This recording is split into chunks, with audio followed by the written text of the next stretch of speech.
for the Shop Report with Barbershop Jay.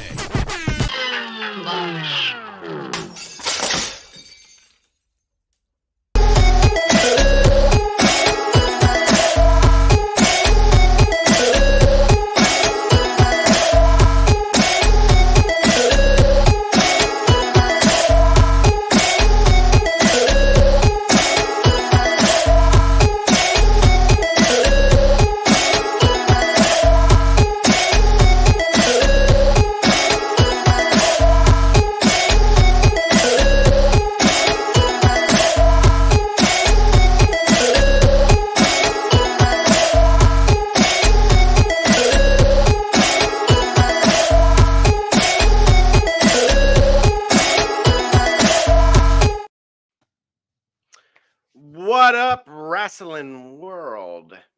I am Double J, Creative Control J, and you are watching the Turnbuckle.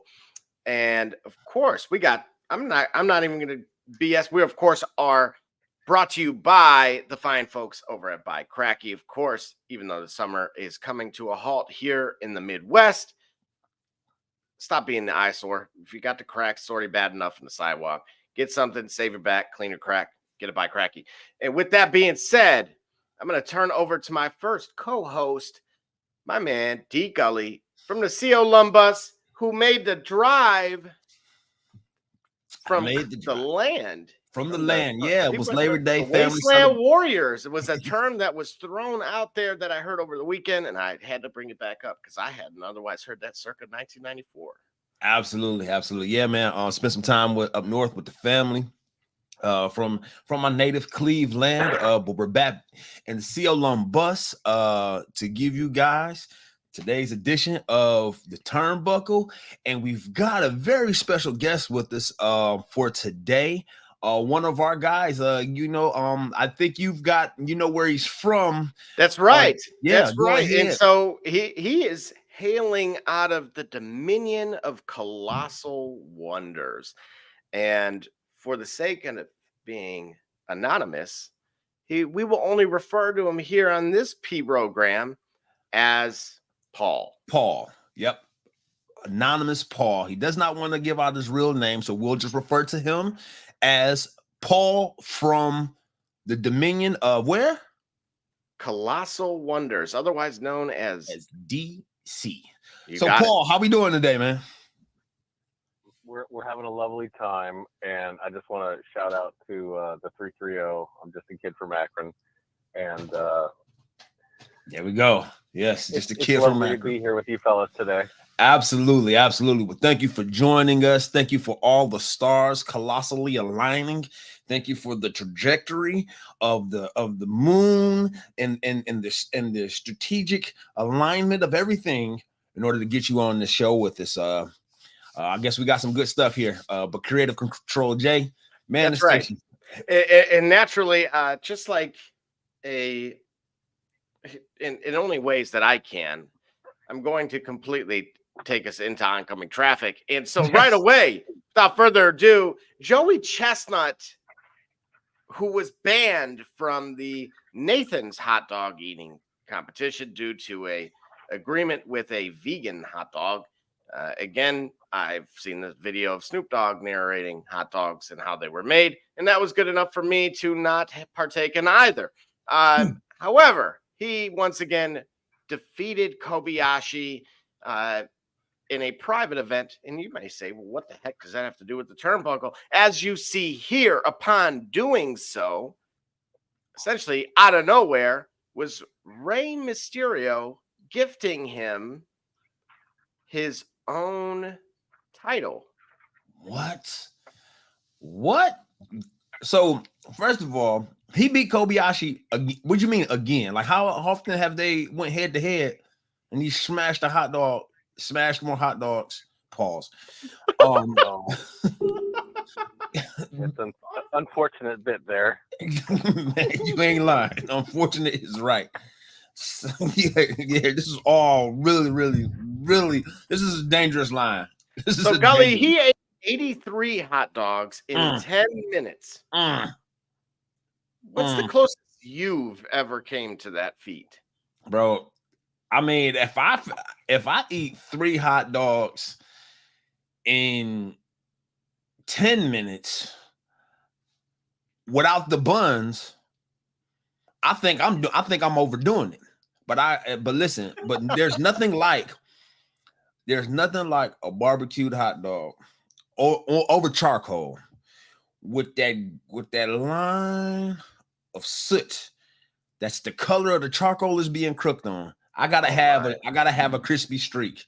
You know what I'm saying? I understand there are very serious health consequences to pay sometime in the future. Hopefully it's long enough that I'll say I've enjoyed the ride, but it's got to be crisp. It's got to have that line. You know what I'm talking about? That line of soot right on the top of it, where I won't even need mustard or ketchup or relish on the top of it. Gotta have that. Then I'm smashing them. 3 without the buns. You know what I'm saying? You know, of course, devouring them sideways, not vertically. Can't do that. Don't need Cam and Mason in my life admonishing me.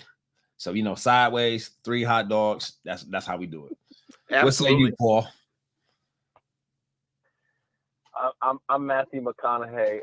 Clearly, some of us have never been a 300-pound man, and it shows. Those are rookie numbers, and you got to pump those up. That sounds like you're clowning us.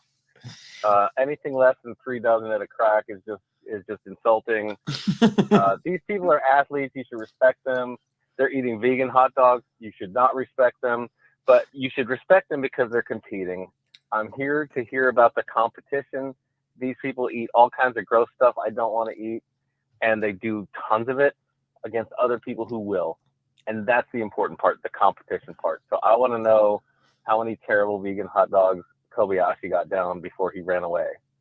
Yeah. Ooh. So Takiro Kobayashi today, in a losing effort.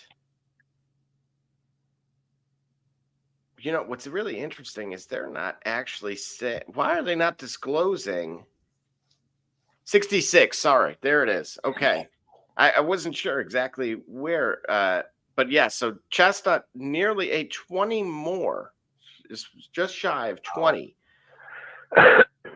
He's never been the same, unfortunately, after Kobayashi. I want to say, when all of that drama, if you watch the 30 for 30 on those two, he changed.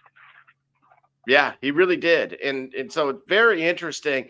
Gully, I talked about bring back more belts. And I joked about the TV title. Well, now you see one here.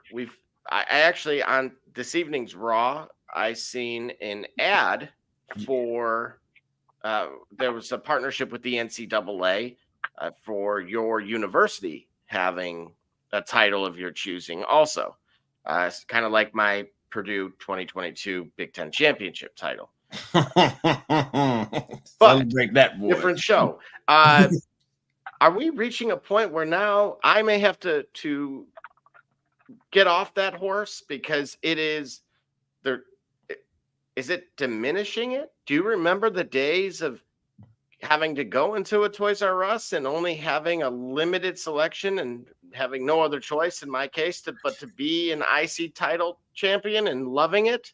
Well, yeah, because see, all right, there's a number of titles that I think there's like perhaps a magic number of titles where there is a plentiful enough title to make, let's say, character, story driven, character building, promo building possible, or to help build the possible without oversaturation, right? For example, World Heavyweight Champion, Universal Champion, Intercontinental, United States Champion. There is room for perhaps 1 or 2 more titles. Let's say if we're talking about the WWE universe and the main stage, there's room perhaps. I don't know, bring back a hardcore title, maybe. Maybe a European title, maybe. They could have a TV title, right? It works wonders for AEW, and it did work wonders for WCW in this heyday to have the television title. I mean, it's a guy you only see on TV, or you only see him defended in on TV. But I think the cross promotion doesn't dilute necessarily the title, the prestige of any one title. Now, what I would say is if you got WWE sponsored Big Ten titles, right? WWE sponsored Big Ten SEC titles. Let's see what we do with that. What if we could have an alumni title, right? Like Goldberg went to Georgia, right? He puts the WWE UGA title on the line against let's see who do we know from against The Rock. Putting the WWE UM title or MU title on the line. You know what I'm saying? That'll be fun, but there's room for U of M. Keep going. U of M? Is it U of M or The MU? U. It's the U. Have you never seen Michael Irvin on TV? Please keep going. The U. Yeah. Correct me. Hey, listen, Paul. Correct me if I'm wrong. Paul from DC. Correct me if I'm wrong. For sure. We're not above correction, sir. Still the thing I do, but keep going. Well, yeah. So I think there's room for perhaps a couple more titles. Understand though, there needs to be layers, and I know you hate this creative control, Jay. There needs to be layers. I'm still going to have and remain to have a hard time ever suggesting that there's a U.S. title run or intercontinental champion that belt could ever be on the same footing as a Universal Championship, World Heavyweight Championship. Well, I'm so glad you said that because it was like you opened the door for me and, helped me, gave me the olive branch of the arm and assisted me out of the vehicle. Here's why. New merch was released and not from us. However, it actually says a list of John Cena's accomplishments, meaning that final run is ever approaching. Would that be an exception for you? And Paul, please weigh in on this as well. It's John Cena's final run being an Intercontinental Championship run is like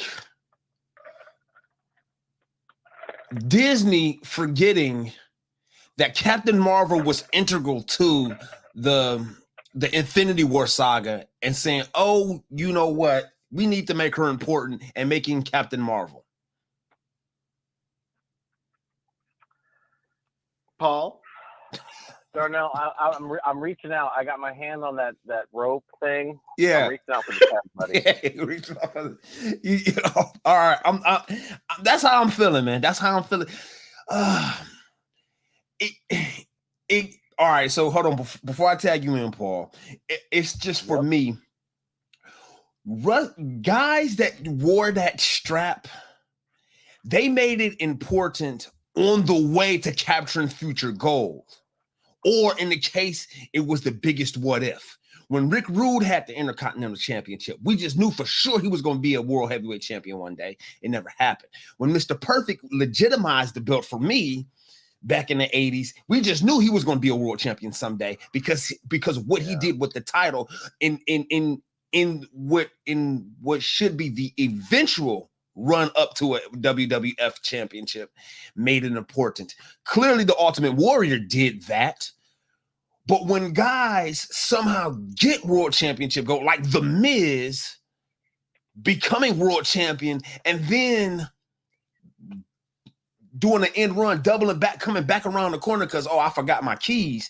Let me go pick up this Intercontinental title. But you've already been like, we had Geauga Lake and we had Cedar Point. I've been there. And then we've got Disney World. You went to Disney World, or if you're a thrill seeker, like you went to Cedar Point and you love Cedar Point. Oh, by the way, let me go to Geauga Lake. That's what it feels like to me. For John Cena, all right. That's how I feel. Paul, go ahead. Paul Roma just put you in a headlock, buddy, but you escaped it. So, here's a tag. All right. I'm going to try to be brief, 2 minutes or less. Ready? Go. The Cornette side of me says, regarding title belts and the number of them, if you have a bunch of them, all of them are unimportant. The whole punchline of having a championship title belt is that you're the one. Shout out to the Usos. And if there's 200 of you, you can't all be the one. Moving on. Modern wrestling, which has a lot more for TV, which is where your European and your hardcore and your, what was the other one? TV title, or are you talking about WWF? Cruiserweight title. Yeah. And I mean, to the extent the TV title in Crockett's promotion that served as an Intercontinental Championship, but they didn't do it that way. But for today's market, today's business, shout out to Levesque. Let's do what's best for business. If the world needs more title belts, if you need a prime championship for Wednesday night football shuffle, like, go for it. If that's what's going to get the money into that UFC WWE hybrid, go for it, because that's the only thing they care about anyway. Get the money, guys. All right, I'm tagging out. All right, and with that being said, as you see off to the right in this image, it's none other than Nikki Garcia, otherwise known as Nikki Bella. Yeah. Who made some headwaves and headlines for, unfortunately, the wrong reasons. There was a TMZ article that was released earlier in the week mentioning that there was an arrest made from a domestic circumstance and situation. Obviously, she hosting that event was seen leaving on the plane. And unfortunately, as I can actually display there, you see that tan line there from the ring. You could see that on her hand as well. Unfortunately, again, I'm only here to report the news, folks. So Double J, everything all right? Are you okay? Oh, no, mine, that was for cinematic effect. Oh, are you sure? Where's Mrs. Alva? Right. Okay. Yes, Did you get put out? That was not the, yes. No, Did she hear the last time? Live from the county jail. Okay. I'm just worried if you're okay, because I'm just saying the last time she's probably heard enough of us going on about mommy and about Liv. Mm-hmm. Okay, I just wanted to make sure you're okay. All right. So Mrs. Alva, if you need to post bail, we got you. And with that being said, we're going to take our first break of the evening, and let's see. Okay, and yes, that is not me either. So yes, she's confirming I am completely fine, and we will be back in 35.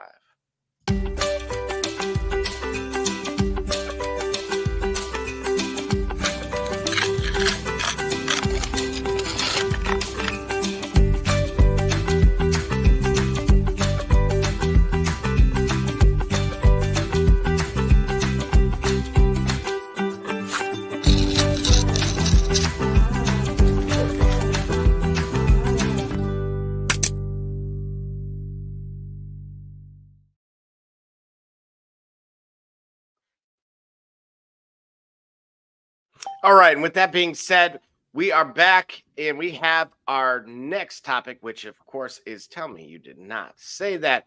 The first is actually comes from our friends over at Wrestle Ops. This is a quote taken from Dominic Mysterio, and I'm going to read it to you first before I show it on the screen. Dominic Mysterio states that he's open to a match with Rhea Ripley, speaking of domestic violence. I don't think WWE, would book it, but I'm here for it. When implied she'd have to destroy him, I came out of my mother's womb and drop kicked the doctor. What do you think I'd be willing to do as a 27-year-old? Okay. Either of you buying or selling? You see that? That's all I need to say. Say nothing else. Listen, did you see the Bash in Berlin? Mm-hmm. Did you see the pin? Oh, I sure did. Okay, so that's all Speaking he's talking about. Auntie Ans. That's all he's talking about. That's all he wants. He wants that pin. Okay, that's all he wants. 1, 2, 3. He wants to be pinned. That's all he wants. Paul, I don't know. What do you think? Kayfabe breaker. Buddy Murphy is not happy about any of this. Perfect. And coming from our next, tell me you did not just say that, is Jonathan Coachman, a name that many are familiar with, of course, spanning from Madden to, of course, WWE. And this is in reference, speaking of Bash Berlin, here we go. And I'm going to paraphrase here. Darn is Randy right. In my 10 years, I missed one Monday night, which was for my honeymoon. I was punished for not going to Afghanistan because my daughter was due and my wife didn't want me to go. I also believe it's the reason a lot of wrestlers are not here today, because of the pressure to wrestle through injuries and do anything in their power to keep their positions. So glad that that part of the WWE has changed. Take it away. No, it is true. It's darn true. Imagine when wrestlers don't make the choice. Yeah, I bet she would. She would.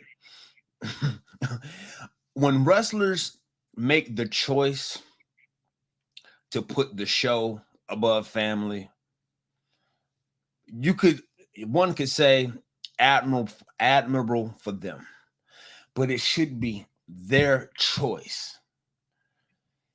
What we're speaking to is a history of wrestlers not really, they're making the choice, but it's like, hey, you get to choose two options and you hear the barrel cocked. Pick one. Like, did you really make a choice? You hear the, you know what I mean? You know, it's only one other sign that can come. Either you sign, or either you say yes, or you hear a bang, and that's it. So the fact that wrestlers, the fact that talent, the fact that people, performers are able to choose to the memories that paint their own lives, foregoing a moment of painting memories for our lives, is a great thing. It's a rewarding thing. But then you have to think too, I kind of would credit those who do make the choice to perform for us in light of personal circumstance. Hopefully those who've made that decision made it in clear conscience, and that like they know that they'll be okay, or they know that they'll be able to have that time with family, or have that time for their person outside of performing for the show. So I kind of respect, I respect those who make the decision, but those who don't make the decision, I get it. And I'm glad for them that they have an opportunity where they can. They have this part of FMLA, you know what I'm saying, established for them in that way, even if it's non-official, you know what I mean? What do you think, Paul? Well, I'm of two minds about it, like most everything else. There's two competing environments that we're talking about. When Flair was in the business and he was on the road 999 days a year, that's what you had to do if you're the world champ. And in 2016, when Brock Lesnar came around and he was on TV, pardon me, guys, 8 times a year, and 4 of those were matches at pay-per-view.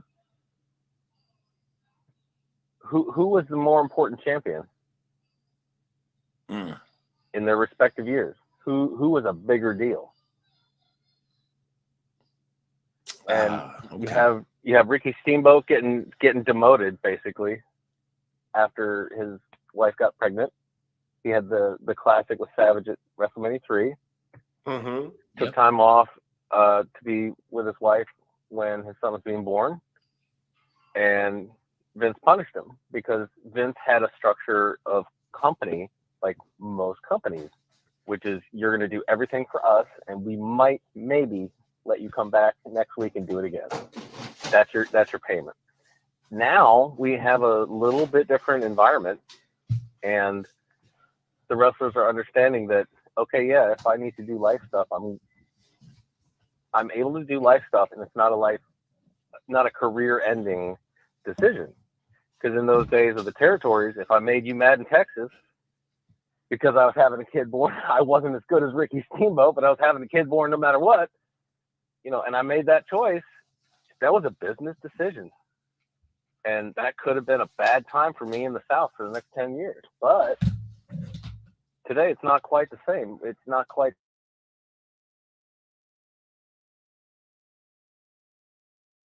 tonight at the show. It's also my merchandise that I get a little piece of. I might be in a video game if I'm good enough, and on from there. So it's in today's environment, I think it's important for wrestlers, for performers, for any of them, do the life stuff. If something feels like it's a little on the 50-50 side, your work stuff, no matter what your work stuff is, like your work stuff will be there. That life stuff doesn't just happen 300 nights a year. That's my time.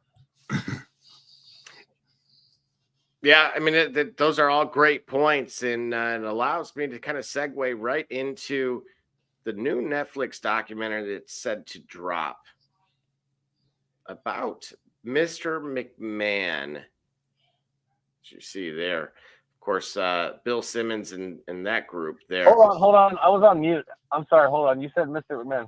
Boo! What? You're booing Vincent? We're booing Kennedy? him now. No, listen. We're booing him. Boo that man. Boo. Yeah, we're booing Vincent Kennedy McMahon. We can still love wrestling. We just boo people that do that stuff. Yeah, it's allegedly. It's hard to disassociate, because I feel like, in my opinion, I've said this for years, I feel like Vincent McMahon is one of, in my opinion, I think they're the three most influential people of the 21st century. Vince McMahon is one of them.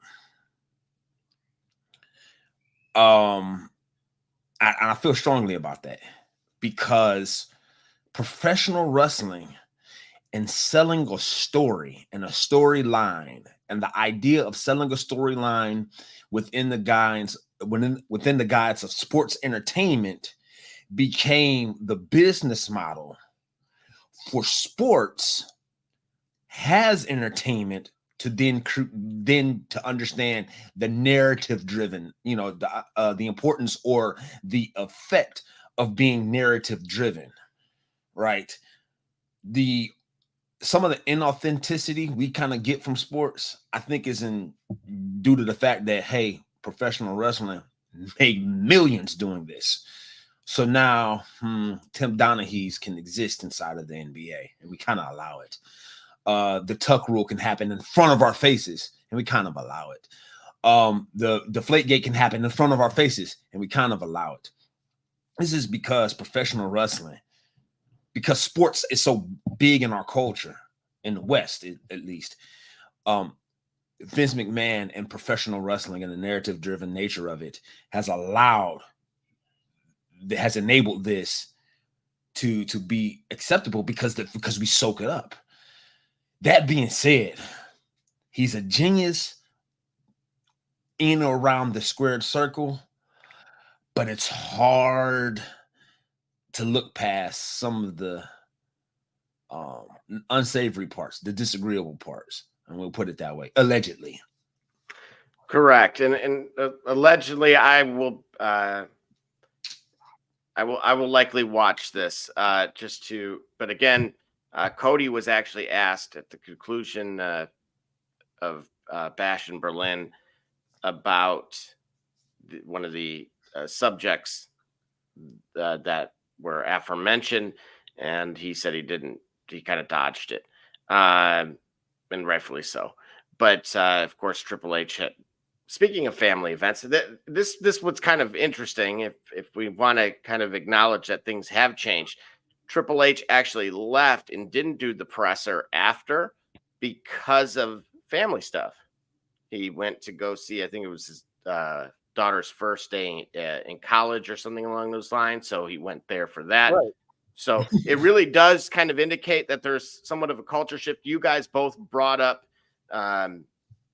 some combination of doing what's best for business as well. Whether, Paul, as you pointed out with the belts, interestingly enough, I'm going to get to both of these, but the first rumor mill was that potentially he will be replaced within the next calendar year.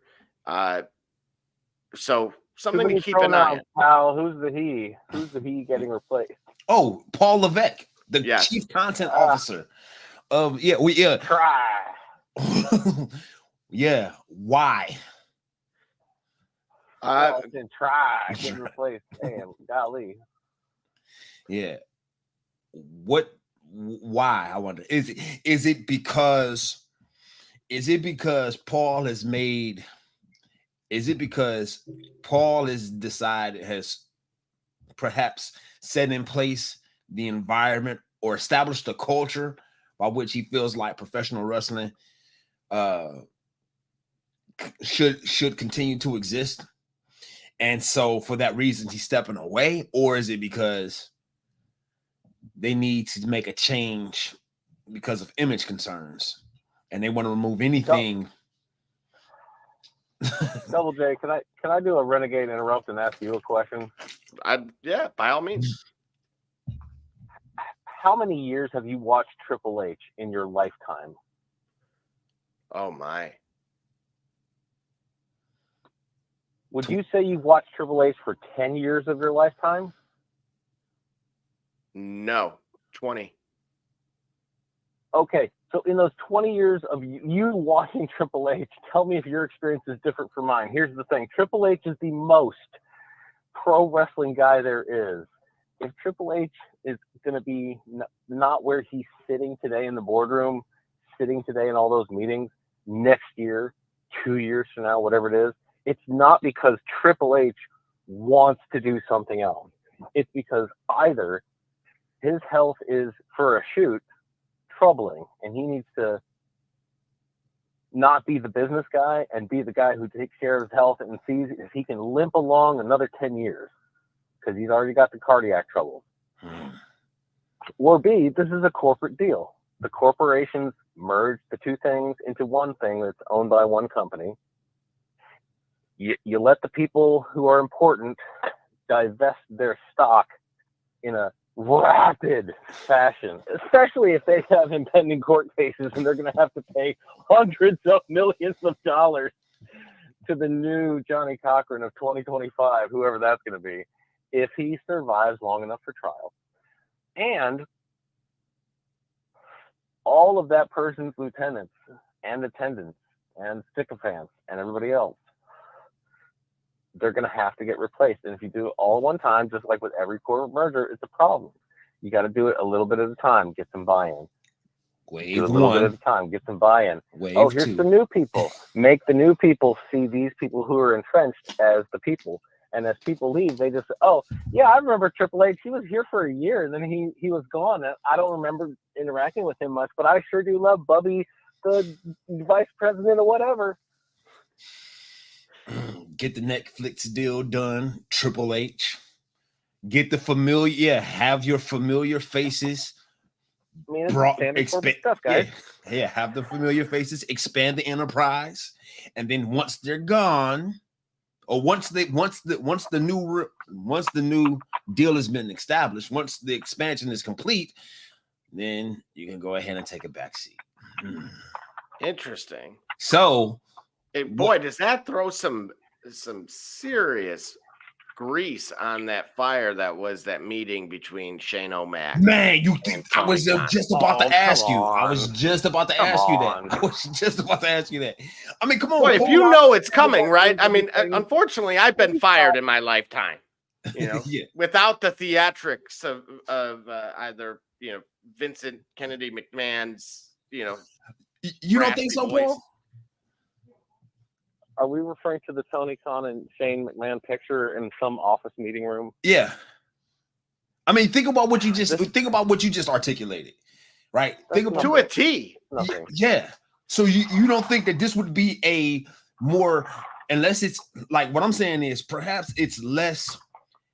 This is less a chess move that it was brandished to be, and more of a like this is go ahead. This is Tony being excited to be near someone who's so deep in the wrestling business. That's all this is.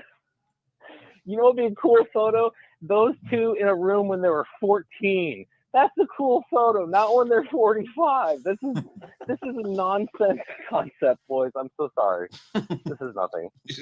Okay. All right. You say it's nothing. That's our conspiracy theory. That's what we're going with. That now Shane doesn't even like soccer. Come on. Well, Gully, you brought up Netflix. Yeah. And take a look here. Essentially a familiar face is suggesting that Raw goes back to being 2 hours when it enters that new territory. That'd be so funny.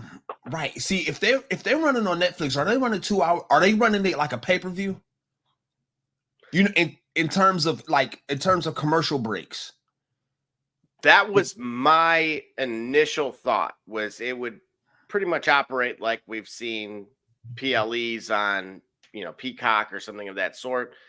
And that's why he may have been making that suggestion or recommendation that you've now lost the ad revenue and or time that you would have otherwise have between matches and that type of thing. I agree with him.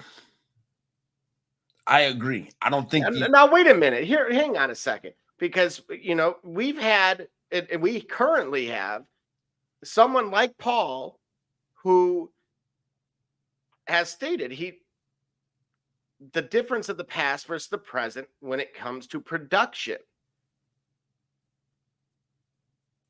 This gives you a chance to really emphasize that and get away from just story. Am I right? Double J, can I hop up on a soapbox real quick? Oh, I'd love to. I would love for you to. This is me echoing Jim Cornette's soapbox. The WWE people, their television production team is so good. They have done so many things, even with Bucktooth Kevin Dunn, even though he finally got his teeth fixed, even with him at the helm and doing the same thing for mostly 30 years, the production team, they can do anything. We have seen our wrestling go from 1978 house show matches to what we had in the 90s to what with the garbage trash brawls to what we have now. Everybody is the Miz, because everybody went to the Performance Center and learned how to be the Miz, to what they're doing now with the Undertaker against AJ Styles in the Boneyard. Did I do that one right? It's like everyone is doing these long Hardy versus Hardy, Broken Hardy TV show matches where it's not a whole lot of wrestling, but you're doing a whole lot of stuff. And there's a whole lot of camera. And you're selling them a whole lot of smoke and mirrors, and people eat it up. You can do that in 2 hours. They've been doing this 3-hour soap opera thing for a minute, but it's probably, from Netflix anyway, it's probably financially better to do it for 2 hours. And if you're doing a different thing anyway, and you throw in some actual wrestling matches, just intersperse it, you're really now doing a show set in a world that also has wrestling matches, but they can do it. They can do it. Thank you. This is what it makes my head spin a little bit, because a lot of Vince Russo comes to mind. Oh, boo this man. Vince Russo. Darnell said I couldn't curse, but I might. So I can call him shit stain on Jim Cornette's behalf.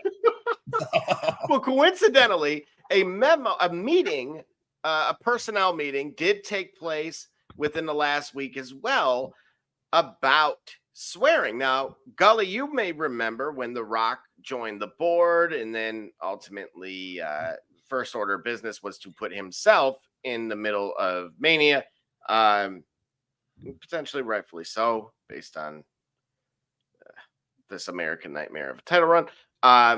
But But I digress. We talked about potentially bringing the Attitude back. Yeah, Attitude Era back.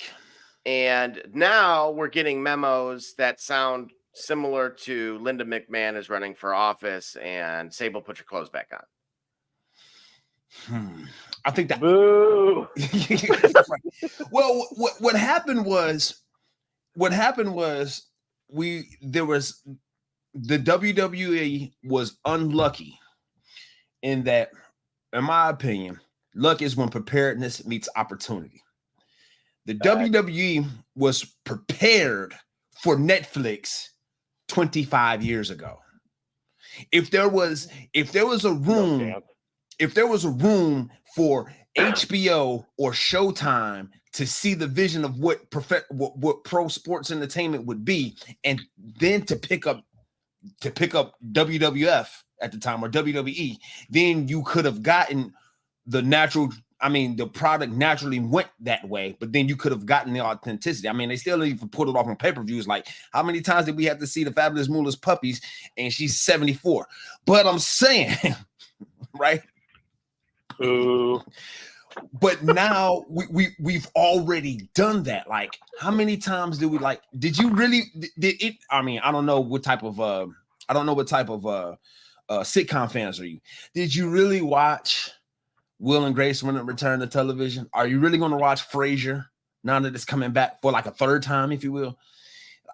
The idea of moving to that era just because you can, I don't see the sense of it, because your product is so much better than that without having to do that. And then if we think about it, like, seriously, you know what I'm saying?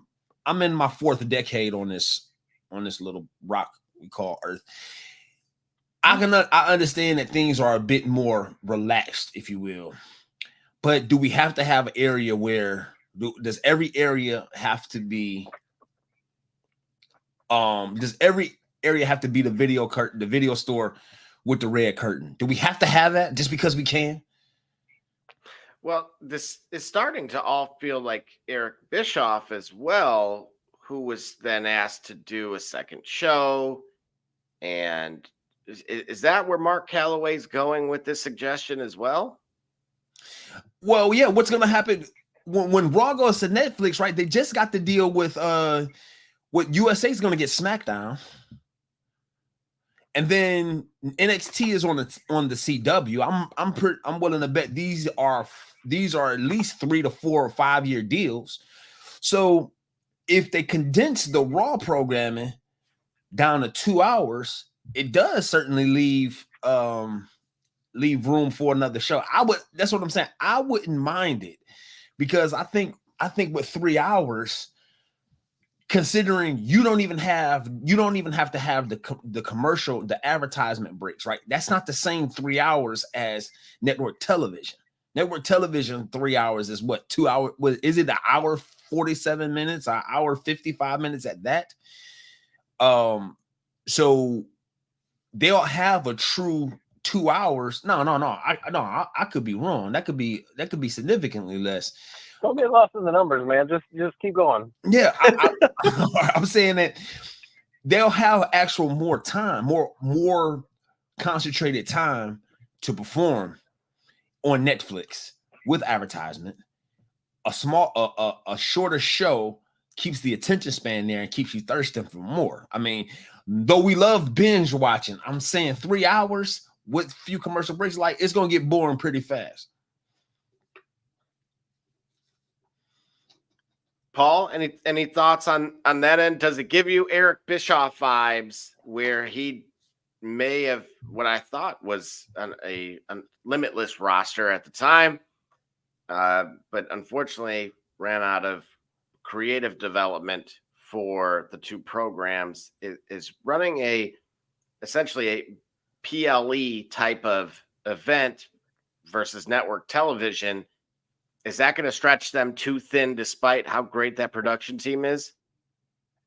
I think they're going to have a little bit of a transition period that nobody's going to predict well, but I'm going to predict poorly right here. I think a year from now, Raw is 2 hours on Netflix. A, because it's cheaper for Netflix.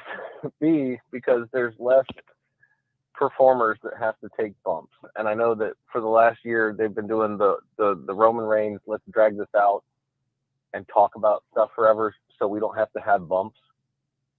But like it's not a worse thing than lazy booking, but it's the same thing as lazy booking. You're having a whole bunch of show, but nothing's happening.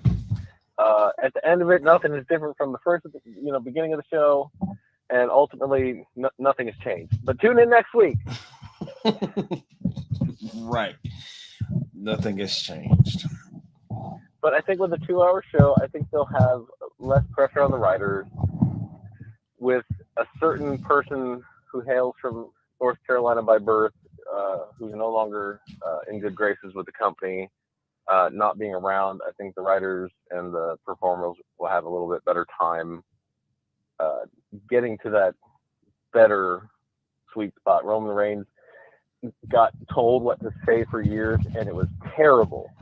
And he looked terrible, and his wrestling was terrible, and his promos were terrible. And some time passed, and we got to see like a little bit of Joe. Yeah. We got to see a little bit of Joe. And man, did people really think Joe was great. Roman Reigns is trash, but Joe is money. And then when Roman Reigns came back, everybody forgot that was not Roman Reigns. Everybody was like, yeah, Joe, yeah! Yes, And Joe. they rode that for 4 years. And like, good for them, good for everybody, and like, good for Joe. Like, Right. get out of here, Roman. But like, good for Joe. But they're doing something else now, and they're going to have to let somebody else carry the ball. Cody's carrying the ball. They fumbling it, maybe man. they're going to do something different with him Oh, I hope so. than what they did with Roman. And same with all the other performers. I think Gunther should be required to do 15 to 30 every single time there's a television camera around, just so we have record of it. But, that's the Cornette and me again. So They should be required to do 15 to 30. Yeah, please, man. Yeah, we got to talk about this because I got to ask you, Paul. We haven't talked about it. I don't think we've talked very much about Gunther, and and believe me, we will. And speaking of carrying the ball, more like dragging it, that ball and chain of a title run, we'll get Paul's thoughts on that, and we'll get everyone's thoughts on the bash that was in Berlin right after these messages. I'm Jordan Gudeman, and I'm the founder and CEO of Eddie G's Cookies.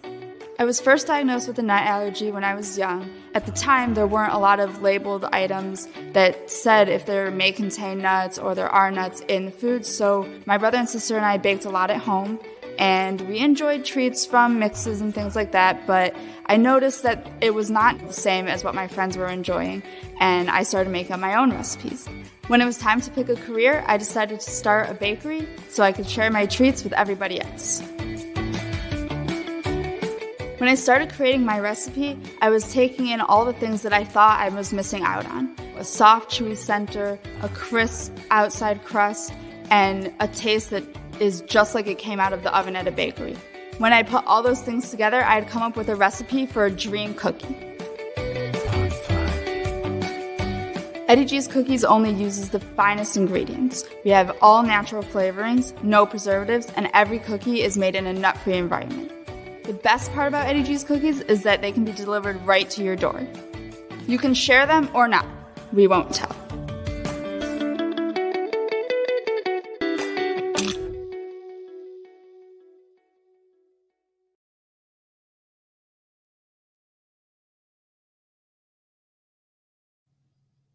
All right, and we are back, of course, thanks to our sponsor, Eddie G's, as you saw, now available here in the local Detroit market, but also to all by way of Amazon.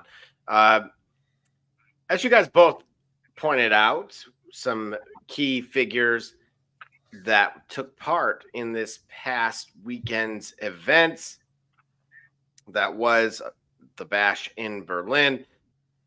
We're going to start with the old ball and chain of a champion, otherwise known as Cody, who cut a promo with none other than Metro Boomin for the next PLE that'll take place in Atlanta. But that's another conversation for another day. But Cody versus KO, take it away. Paul, you want to go first? I sure don't. Finally, like, this is a great match. I like the fact that it kicked off the whole pay-per-view. You know, I don't mind that. I think they do it a little bit more often. Now that I think it worked that the first time I remember seeing it was what was the WrestleMania at Levi Stadium, right? Seth Rollins and Brock was like they opened the card with that. And so kicking off the card with the main belt was not a bad idea, and this was a really good match. This is a match worthy of a title run for the American Nightmare. I will say, you know, if I was able to put my kayfabe hat on and be a personality for KO, listen, you don't beat the guy at his best. You win the title and you give him a rematch when he's at his best. I don't care how you win the title. Oh, well, I don't know. You know, they wouldn't respect me if I won the title and he wasn't at his best. Oh, yeah, Ric Flair, chair shot, okay?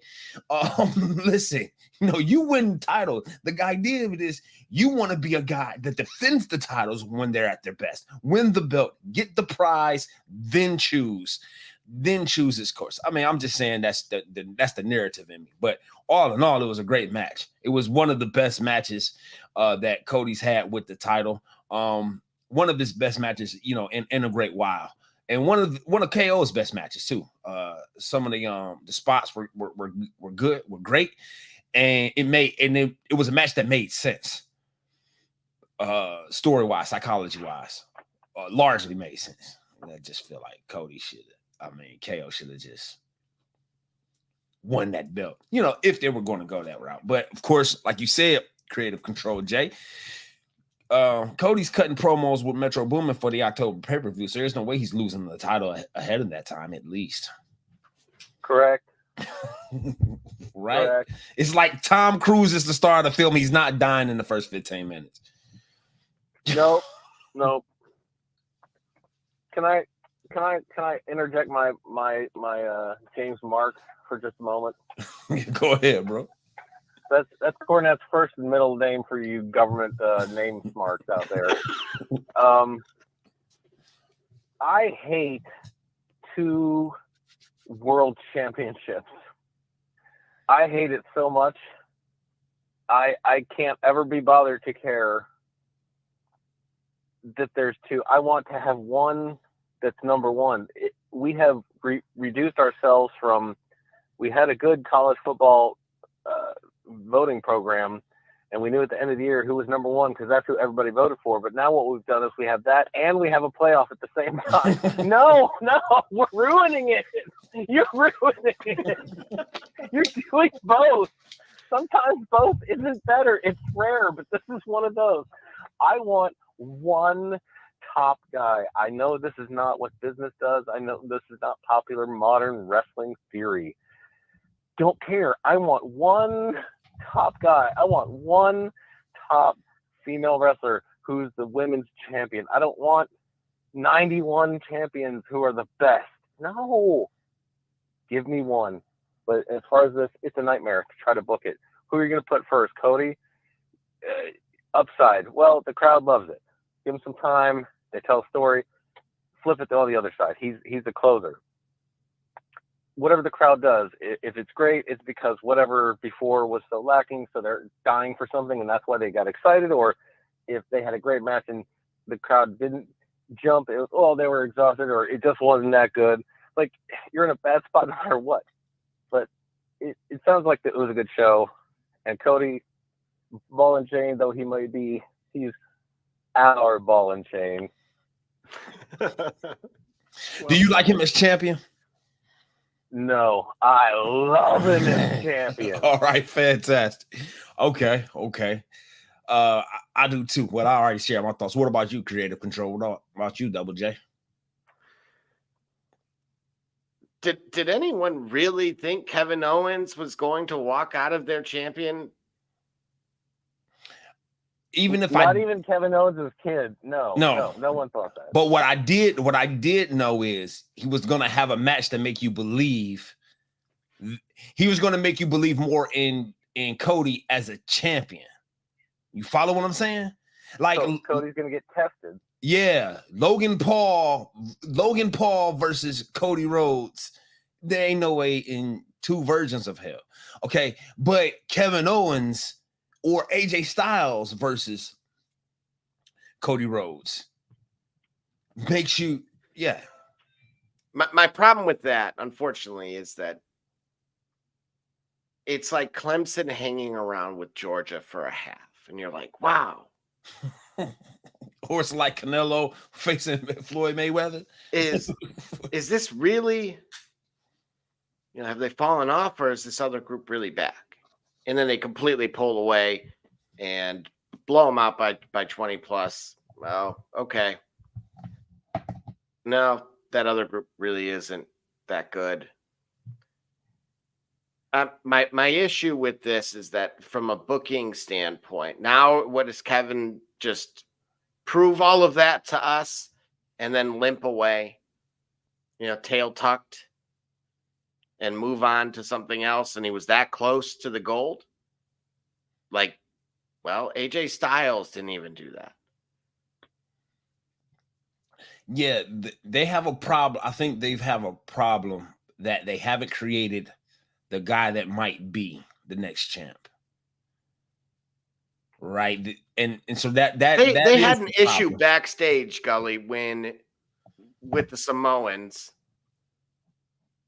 when they made the belt change hands, literally. They were not thrilled about that.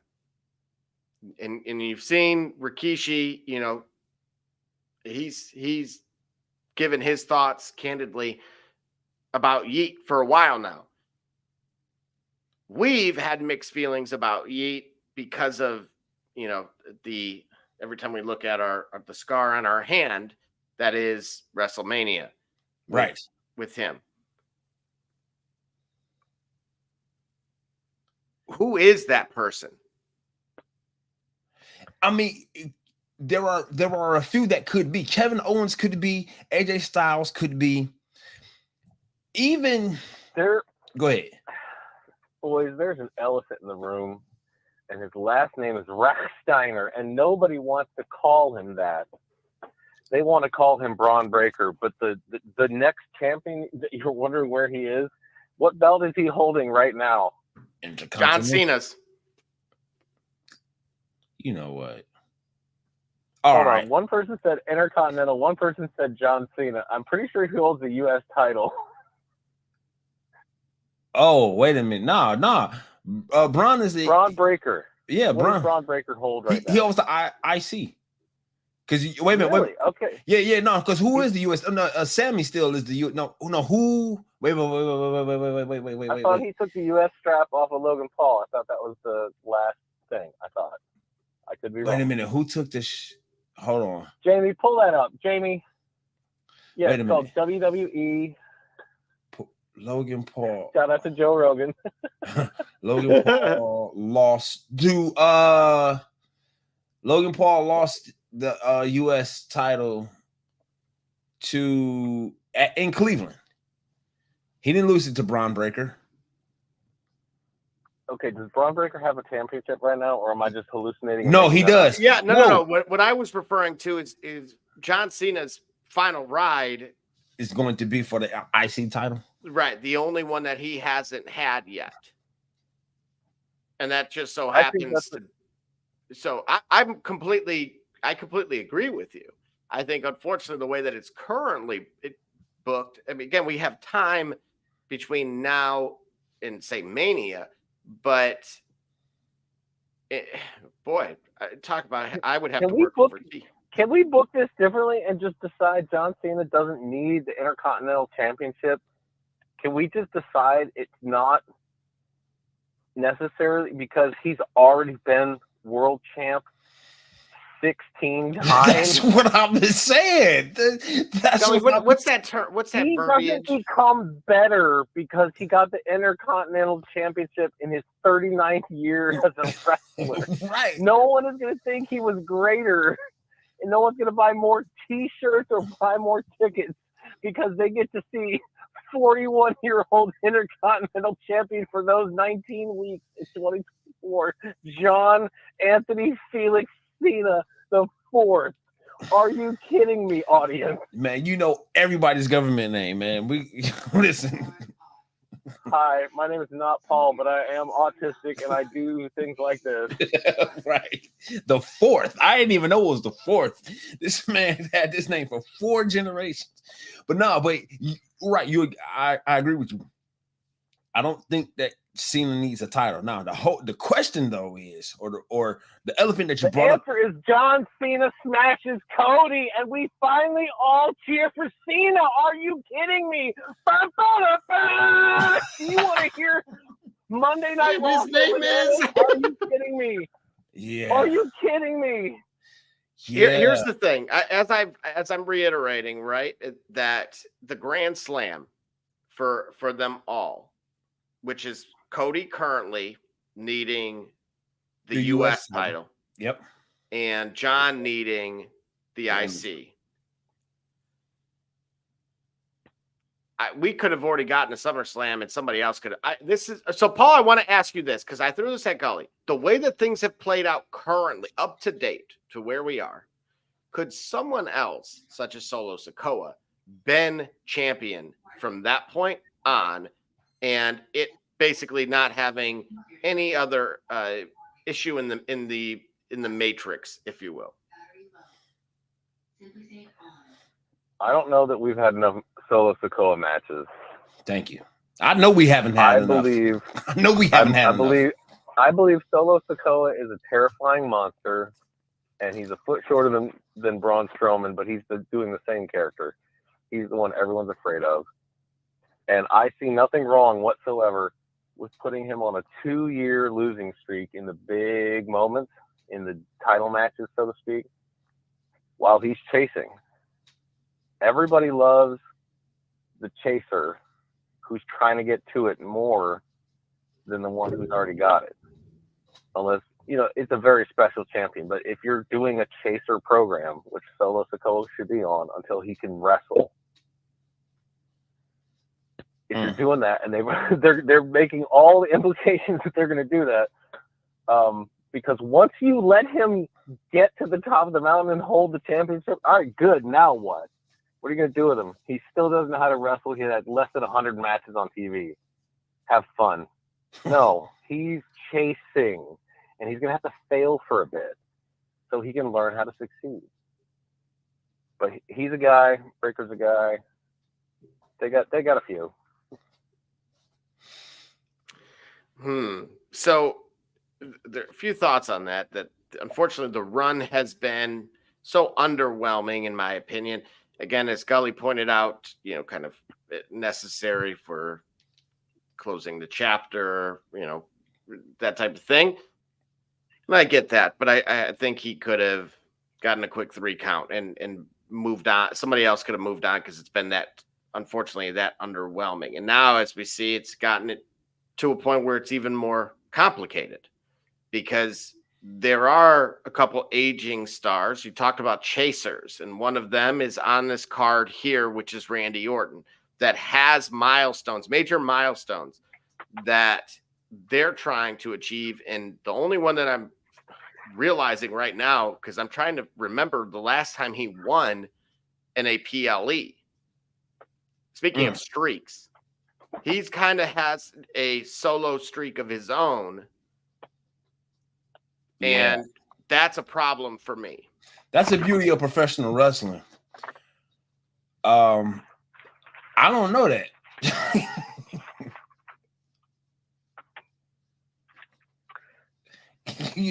Just for you, sir. Right. You know what?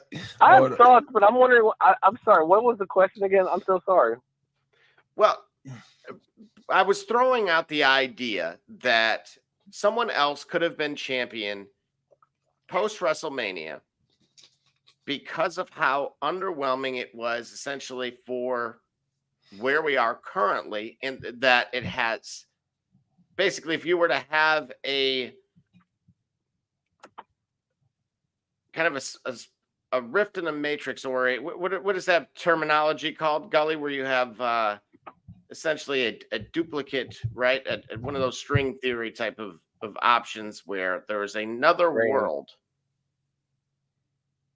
and someone else could have been champion that during that entire duration, or there could have been a handful for that matter. But now you've reached this point where you have a handful of people that come by the name of, AJ Styles, Randy Orton, John Cena, that all want and need closure of their own in their own stories, that unfortunately, despite what we talked about earlier with the plethora of belts to choose from, the ones that are significant are still, unfortunately, a select few. Yep. And now all of those other stars have returned, like Roman, and soon potentially the actual tribal chief, in my opinion, that'll be the Rock, who was Samoa Joe. Yep. And so that's where I'm going with this, that how do we find a way to accommodate all of these guys? Because unfortunately, it's not, hey, we could just put up any belt on them.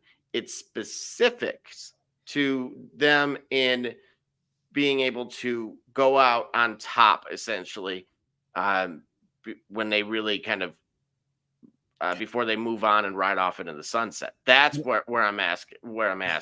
I'd like to answer your question, but I think what your question, the way you set that up, it describes to me, I think, another bigger issue that I think we danced around for months.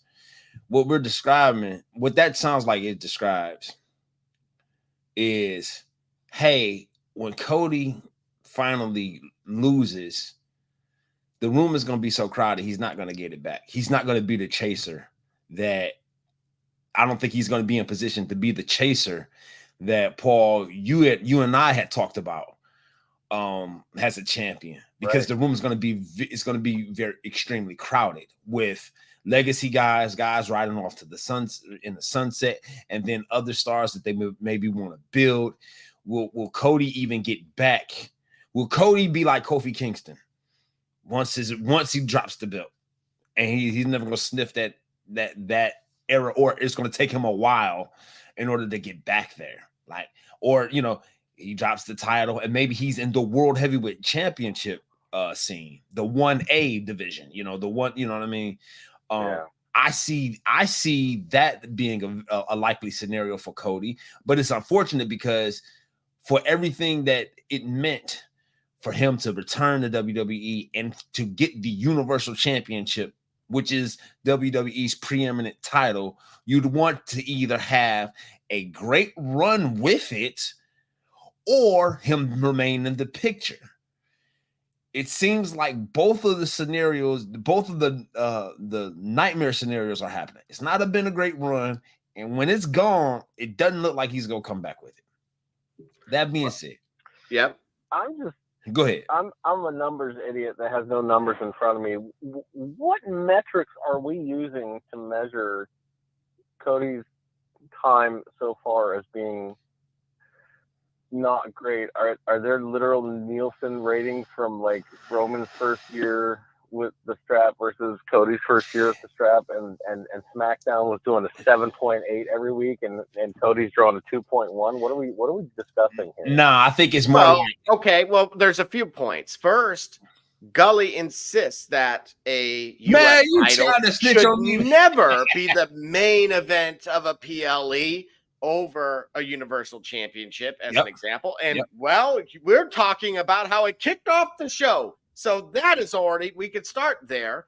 Then to take it a step further, as it pertains to Randy Orton, who has become the chaser. I am now all the way into this is almost in 2022. Okay. I cannot find the last premium live event that Randy Orton won. All right. I'm gonna say that is probably a legitimate point for a guy who's in his early to mid 40s. He's my age, maybe a year younger, maybe 2, maybe 3, maybe 12. The thing is,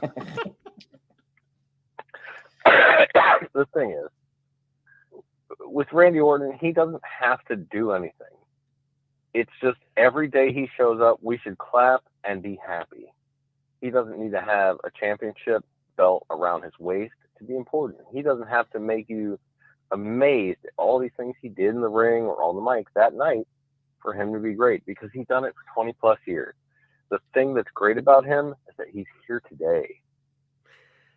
But he's the plumber who's charging you $200 an hour, not because he can do this job in 15 minutes, but because he spent 20 years learning how to do that job. So it only takes him 15 minutes. You're not paying for the 15 minutes. You're paying for the 20 years. That's what we get with Randy. Now, if you want to be a real horrible smirk, you put Cena and Orton in a somehow world championship match where one steals one from Gunther, the other steals him from Cody, and then they meet at Clash of Champions, his daddy's invention, and we have a merger, and then we only have one title belt again. All right, I'm out. Well, okay, but now wait a minute. Don't go too far, because I'm going to read you the list of names here. Shinsuke Nakamura. AJ Styles. All right, and that gets us to July. Club members. That gets us pretty much to July. Oh, and Santos Escobar. If I haven't said him already. Wait, I'm sorry. I'm a broken Steve Austin fan. Who? I'm a broken Steve Austin. Santos Escobar. Exactly. Who? Exactly. Okay, Who? we're in July here. That was just, you know. Wait, I'm a New Day fan. Who? Right. Now, thankfully, Solo Sikoa. I can't believe I'm saying that. Once again, AJ Styles and Shinsuke Nakamura. Oh, Grayson Waller and Austin Theory. And then AJ Styles again. And now Kevin Owens. Is that really is that not one of the worst title runs ever? Okay. Hold on, because Cody has complete and total creative control, which he demanded before coming over to the company, which he agreed with in Eric Bischoff in his office in 1993. Hold on, that was Hogan. Cody has no control over who's in front of him. You can only play who's on your schedule, Doctor. You can only play who's on your schedule. The question is, did he do a good job with any or all of them? Did the fans go yay? The fans threw chickens at one point into the ring. Were they cooked or were they live? They were rubber. That's even worse. No, rubber chickens are completely acceptable if it's a terrible match. I'm from the old school. If it's a bad match, you throw your rubber Okay, so chicken. tell me, how many rubber chickens do you ever remember ever hearing? Even from Roman Reigns, even from John Cena, even from Roman Reigns is a wank pheasant. There was even a sign about this. Yes. Well, Cody got rubber chickens. I think it's unfair of him. I think it's unfair for him. What I'm saying, I think it's unfair for him. And then at your question about like, are there metrics? It's kind of like the thing of hip hop. You know, you see who sells in hip hop, but are any of them Kendrick Lamar Duckworth, Jermaine Cole, or Sean Corey Carter, or Nasir Jones? Oh, no. We're not mixing metaphors. We're not doing this. It's too deep. We're not doing this. Instant no. We're not mixing metaphor. No, that's what we're saying. So we're judging it. The numbers may suggest that all right. So what numbers, sir? Are you talking about television ratings or no, number of tickets sold? We're just looking at what are you talking about? Numbers might suggest that Cody's doing fine. We're looking at the matches we see, that the numbers that say that Cody's doing fine, and this is the output that says, oh yeah, Cody's doing fine because he had a great match with Logan Paul. What does the piped in crowd noise sound like? Or does it sound like a crowd? That's the thing. The show? It's possible that it could pop is almost, in my opinion, it's almost manufactured because of where they're taking place. Right? Berlin. Okay. London. Lyon, France. The equivalent if it were Indianapolis, Indiana, it would probably be like, hey. Oh, now it's going to be Atlanta, Georgia. Know. Imagine that, right? Oh, his hometown. I would counter your argument, sir. I would counter your argument in the following. People who live not here, traveling to go to an event, to take in this entertainment, I would bet you $1. Most, if not all of them, in fact, do speak English because most of the world does. And other things, we just don't speak other things. But when those crowds were having those loud pops in Lyon and like getting the cops involved because there was such a loud, like the Seattle Seahawks Beastquake noise event kind of deal, I almost felt like they should have ran with that and be like, what city can get the most cops called on our event because you're so loud? Like turning it into a game, because the WWE crowd, tell me if I'm lying, my name is CM Punk, I'm about to say some things. The crowd thinks that they're the third man, not the referee. They think they are the third man in the ring. Right. And if they can be part of the show, baby boy, let me tell you, they will and love to be part of the show. Yes or no? That's true.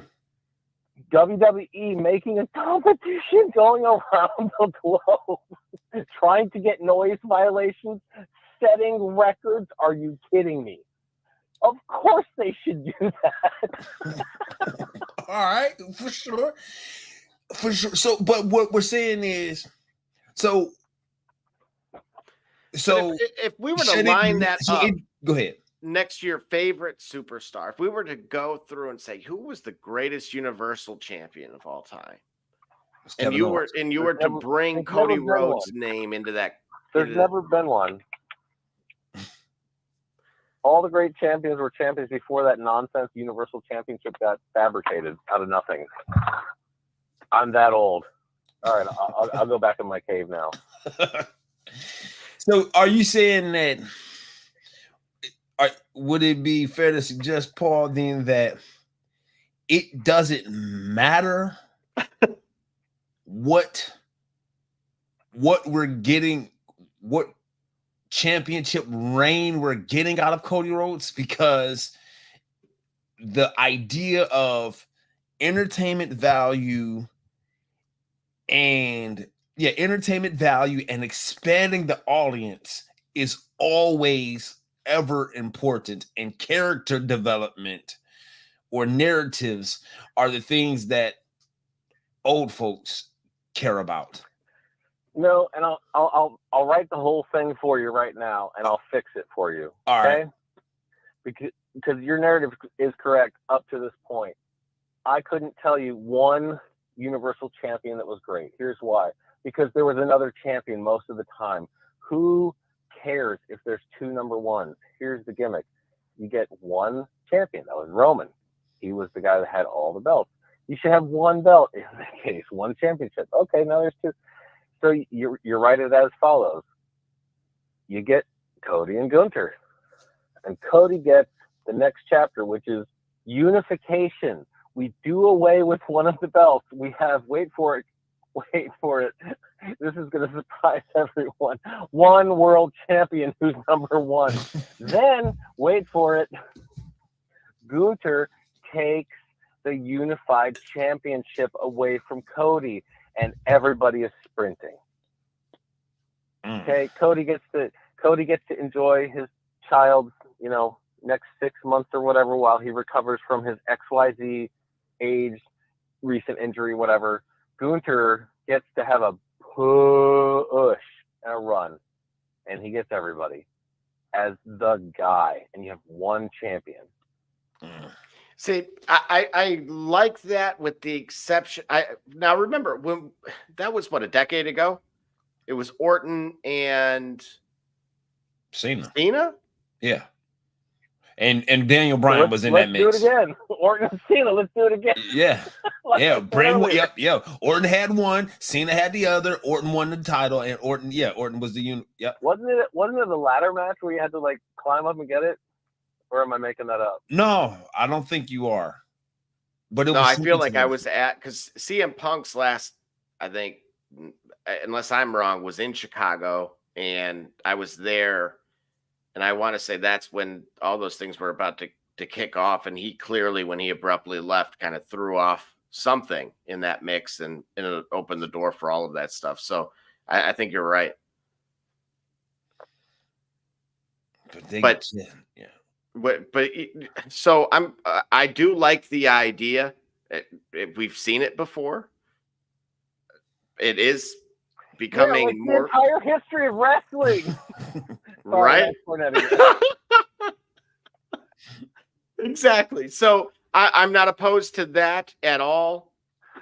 Just to me, you brought up Bron Breakker. That was instantly who came to mind for myself.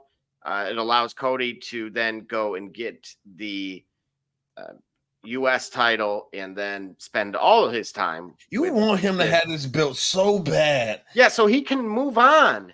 He's done that already. He's moved on. Look at around his shoulders. Oh, man. All right, how about Bron Breakker and Shinsuke Nakamura in a tag team just for a little while? So the new guy, I'm not going there. Just for a little while. Bron and Shinsuke. What would the team be named? Bronske? I'm not sure. Bronske. Oh my god, you instantly nailed it. Instant platinum, 1,000 points. Yeah. Jim Johnson. Oh my god. Oh no, you should do this for money, dude. Right. Bronske. Oh yeah. Double J, is this guy a ringer? He is something. So moving on to the next match in there was the strap match.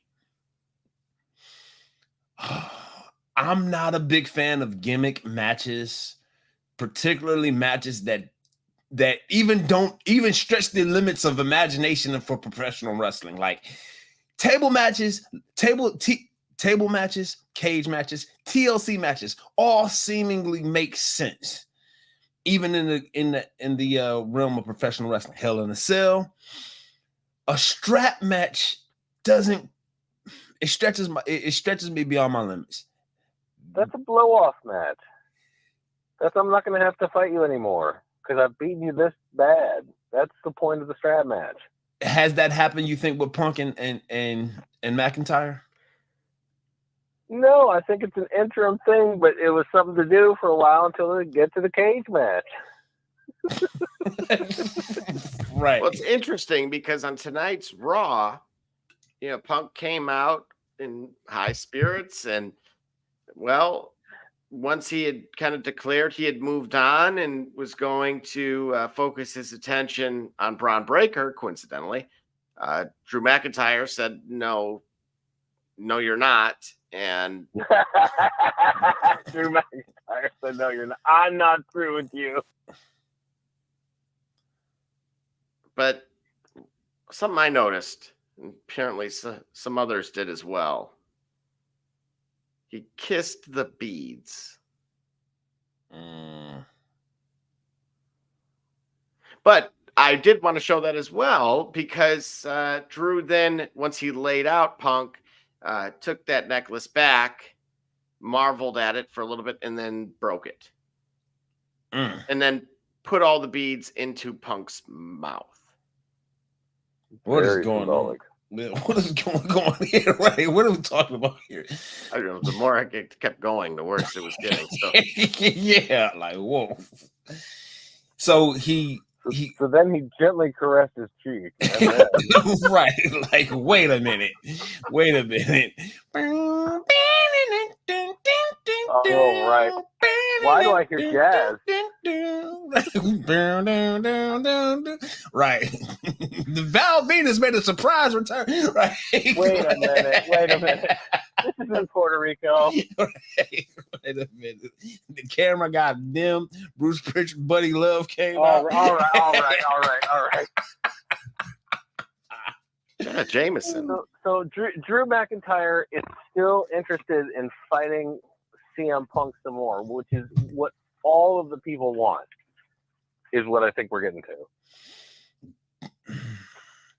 Do they want Paul? You're from the old school, yeah, right? You're from the purest of sorts.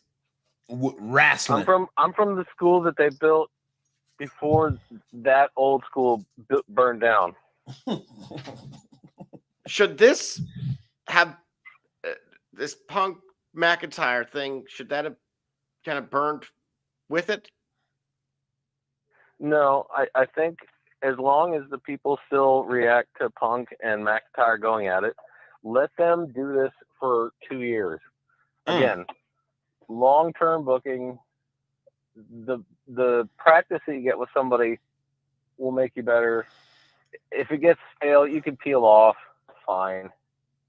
But if you can draw for a long period of time on the undercard, on the mid-card, even on the upper mid-card, without having to be the top spot guy with that pressure, do that. The fans will love it. So do you what do you like it? Personally, yeah, but okay. Yes, they're both interested, and they're both trying real hard because they both know what this moment in 2024 means to each of them. See, the only challenge I have with what you're saying, Paul, is what I think CM Punk's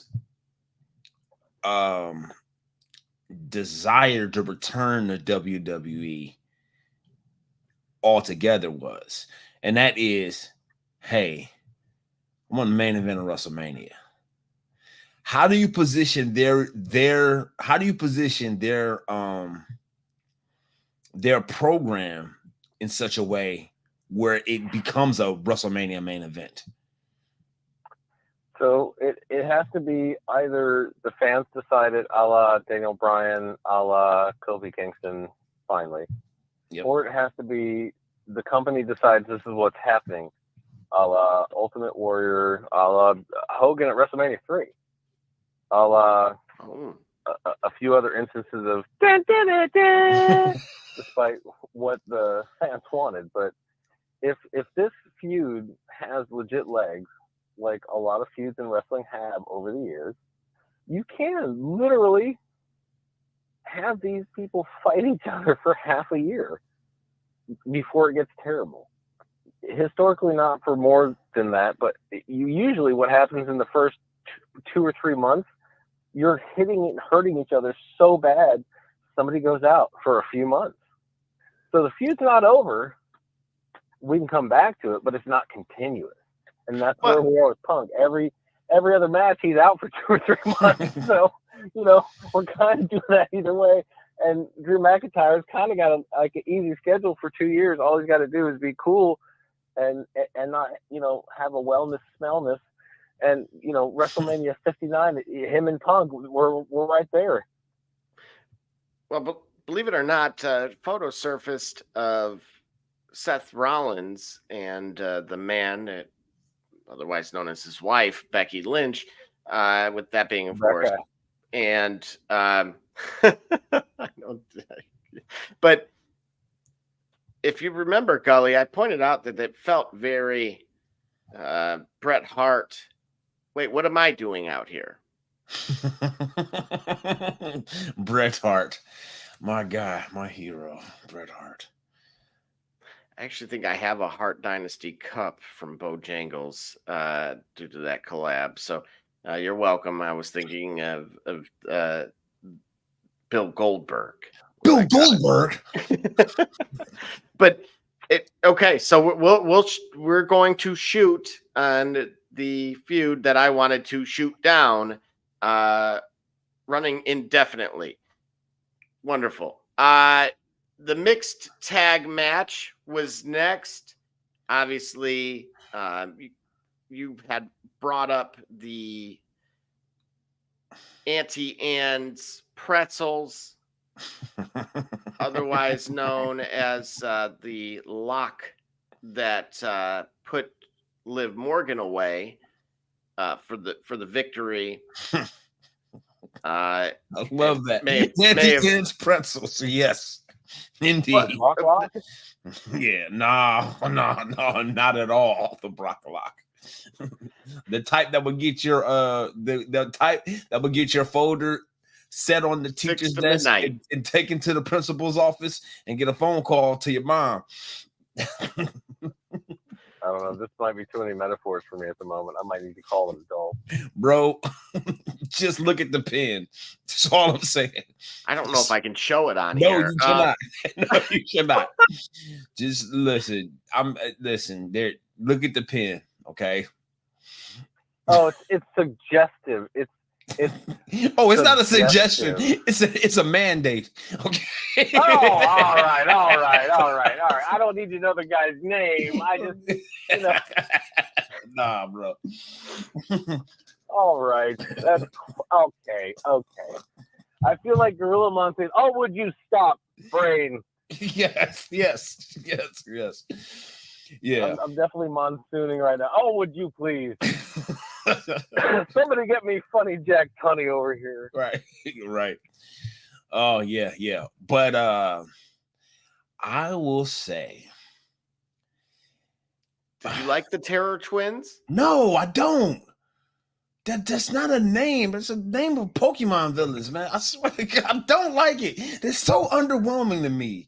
That still sounds like Vince named it. It's gotta go. It gotta go, man. And I think historically, chronologically, I think Vince named it. Yes. No. That just got recently crowned, like a couple of weeks ago. Maybe it's been in the back burner, but I don't know. Like to your point, Paul. The title Twins is better immediately because they both have titles. No. Or had titles anyway. Right. That's why it probably changed. They had titles, and then now they don't. They're also not twins. Right. The Wonder Twins were, at least. The Wonder Twins could help them. Man. The Wonder Twins could help them. Wonder Twins activate relevancy. Okay, that's what they need, man. That's what they need. See, here's my problem, right? Because what is this? What is this? Because tonight's Raw, of course, it was supposed to be a mixed tag again, and it couldn't because, of course, Rhea's on crutches. And so she said she had a guy, and as you see it, she yeeted him. Whoa.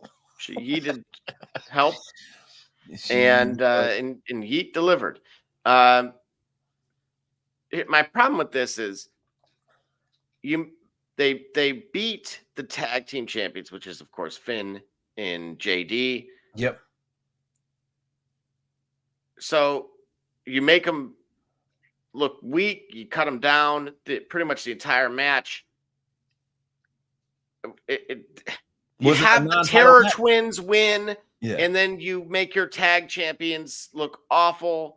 Like, I'm trying to point to a narrative that I think exists, which is surrounded this dark cloud of negativity with booking. But do you guys see it differently? Is there a silver lining? Am I just in my old age? What's happening? I don't know what's happening. Is it possible that's just how they book? Yeah. Yeah, that has to be the only thing that exists because it doesn't make sense to me.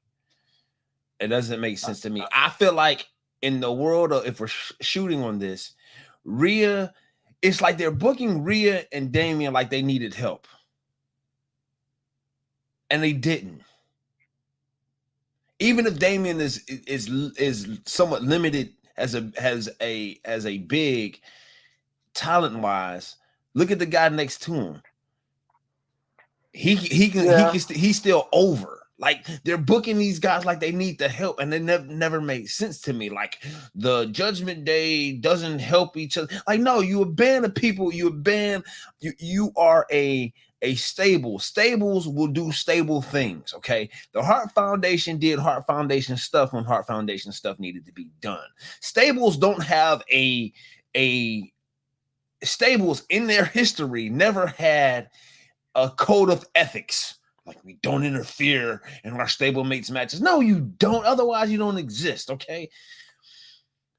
So that is kind of the point of having a stable, having somebody interfere. That is kind of the point, right? So none of it made sense. Rhea was already on her own in the women's division, women's upper echelon title picture. Damian Priest needed to be out there. He needs to be in a program with Braun. Somehow you got to figure out a way to get there at this point, but that's where he needed to be. I don't understand this. He was a world champion. Now he back in a mixed tag team. I don't understand any of this. And what is Jay doing wrestling? There? It's okay. It's okay. Hold on, Grandpa. Hold on. I'll take it. Double J. I'm gonna get his pills. You get his Gatorade, okay? We're gonna get his blanket. We'll put him to bed soon. But look, you know, the Jerry Lawler and me hates men and women in a wrestling ring together as much as the next person who's my age and has the same prejudices. But this is what we're doing now. And if we have the performers who can do this now, this is what they're doing now. The way we feel isn't going to change what they're doing now. You don't like what you like. You like what I tell you you like. Right. Yeah, clearly. And somebody likes this. I don't even think the lady holding the camera next to Yeet likes this. And I don't think I wish I could zoom in further. You know what? Let's see if I can. I don't think she likes it. She's yawning. She's mid-yawn. I don't think. Look at this guy. Look at this guy here. Right. Look at the guy right there under the heart. Yeah, the Trinidad and Tobago guy. He's got a stank face. No one likes this. This guy's I really paid this. Oh, no. The front row, the ones that really, like, they don't, this isn't a PLE, so they don't get to take their chair home. I understood that reference. Oh, yeah. This is the PLE, so they don't get to take their chair home, right? Oh. But this is what we're doing here. All right. Well, good to know. And so with that, we'll go back to Berlin. Let's get that tag match. You want to go to the tag match? Let's go to the tag match before the main event because I'm gonna save this energy. Let's give that tag match that tag team match some love there. Well, you know, you guys were talking about pops and that type of thing. I thought there was a pretty significant pop when Rhea got tagged in, but go ahead. I'm tagging you, Gully. Oh, we're still talking about this. Oh, never mind. I thought. Well, you said tag match. Well, it was two tag matches. I'm thinking we're talking about Jade and Bianca. Sure. No, by all means, please. I thought the nightmare was over, but all right. Look. So if we're talking about, we got to give the mixed gender tag, cool. Actually, there were a couple of good exchanges. I kind of like that. The blind, the drop kick off the rope. Damian Priest stood there and and he got in Liv's face, and it was, to me, it was smooth. It was smooth, that spot. I mean, it wasn't terribly elaborate, but I think it was a smooth transition, and it was pretty cool. Dom is getting some work. He's getting better. You know what I'm saying? He's getting better, but they want something out of him more than what he's delivering. And I don't understand why we had to see this at the expense of PLEs and major storylines. You know what I'm saying? I don't get it, because I don't get it. But he's getting better. The match was okay. But that's it. I want to talk about the other tag match, because I got to give Gunther this energy before we go home. Absolutely. So speaking of that, the next match was the women's tag team title match with Jade and Bianca versus the Unholy Union. Of course, it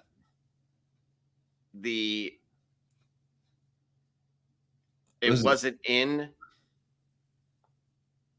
the UK. Despite it being in Europe, it was not in the UK. And so the Unholy Union loses.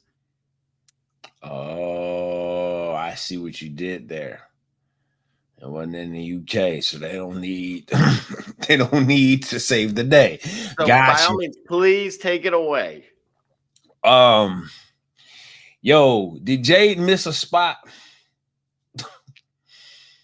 that tag, that save, that pin save off the rope, I don't know, but it was much better. The match was all right. It was all right. We could tell that they want to put on some more spots than they were ready for. But it was okay. I'm looking at how good did you do the good things? And again, I remain impressed with Bianca and Jade. Remain impressed? I'm remaining impressed with Bianca. Well, did you do the good things? I didn't ask for Performance Center, Gully. Well, you tell me, do you believe at any point that the tag team champions that walked into that match could actually beat the challengers? Get back on the screen and answer that question, sir. Come back here. Come back here. No. I am doing this intentionally now, thanks to our host. And there's also another reason that I'm going to end up showing here momentarily. Okay. And I'm going to get your take on it. But look, the fact that her and Dominic are now yellow, not green, is just frustrating. What do you mean? They're getting old? No. I'm referring to their quality. And here's why. The feud is not going to end. Alba Fire and Isla Dawn have defeated Io Sky to become the number one contenders. Basically, they beat Damage Control to become number one contenders for the women's tag titles. All right, great. We get to see more of that. Good luck. Right. Well, you wanted more of it. I didn't want more of it. I just said it was okay. I asked if they did the good things well, and they did the good things well. They didn't do all right. Well, things what was it? You have a 5-point scale, right? It was 2.5. Oh boy, 2.5. That's a good. Come match. on, Paul. 2.5 is a good match. Paul, it could be worse. It could be 2.5 points lower. What do you think, Paul? Listen, unless it's in Japan and your last name starts with an M, 2.5 out of 5 is a good match. Nobody died. Nothing caught on fire. Right. The FCC is not getting involved. You're not hated in the locker room. Matthew from Botchamania isn't going to know your government name. Right. Like you had a good match. It was Arn Anderson versus Arn Anderson. You had a good match. Okay, good match. All right. You had a good and you know what? In the olden days, the goal for most of these wrestlers was to have a literal Arn versus Arn, good match versus good match. Good match, yes. And we do this now, but that used to be the goal, and that's why it became a term to have a good hand, because not everybody was a good hand, but some of them were the Carpenters. And we're stamping out Miz's, but not all of them are the same good Carpenters. But if it was a good match, let's enjoy it. All right. And I think that one was, I like that match better than the Terror Twins versus, except for the pin. I like the match better than the Terror Twins match.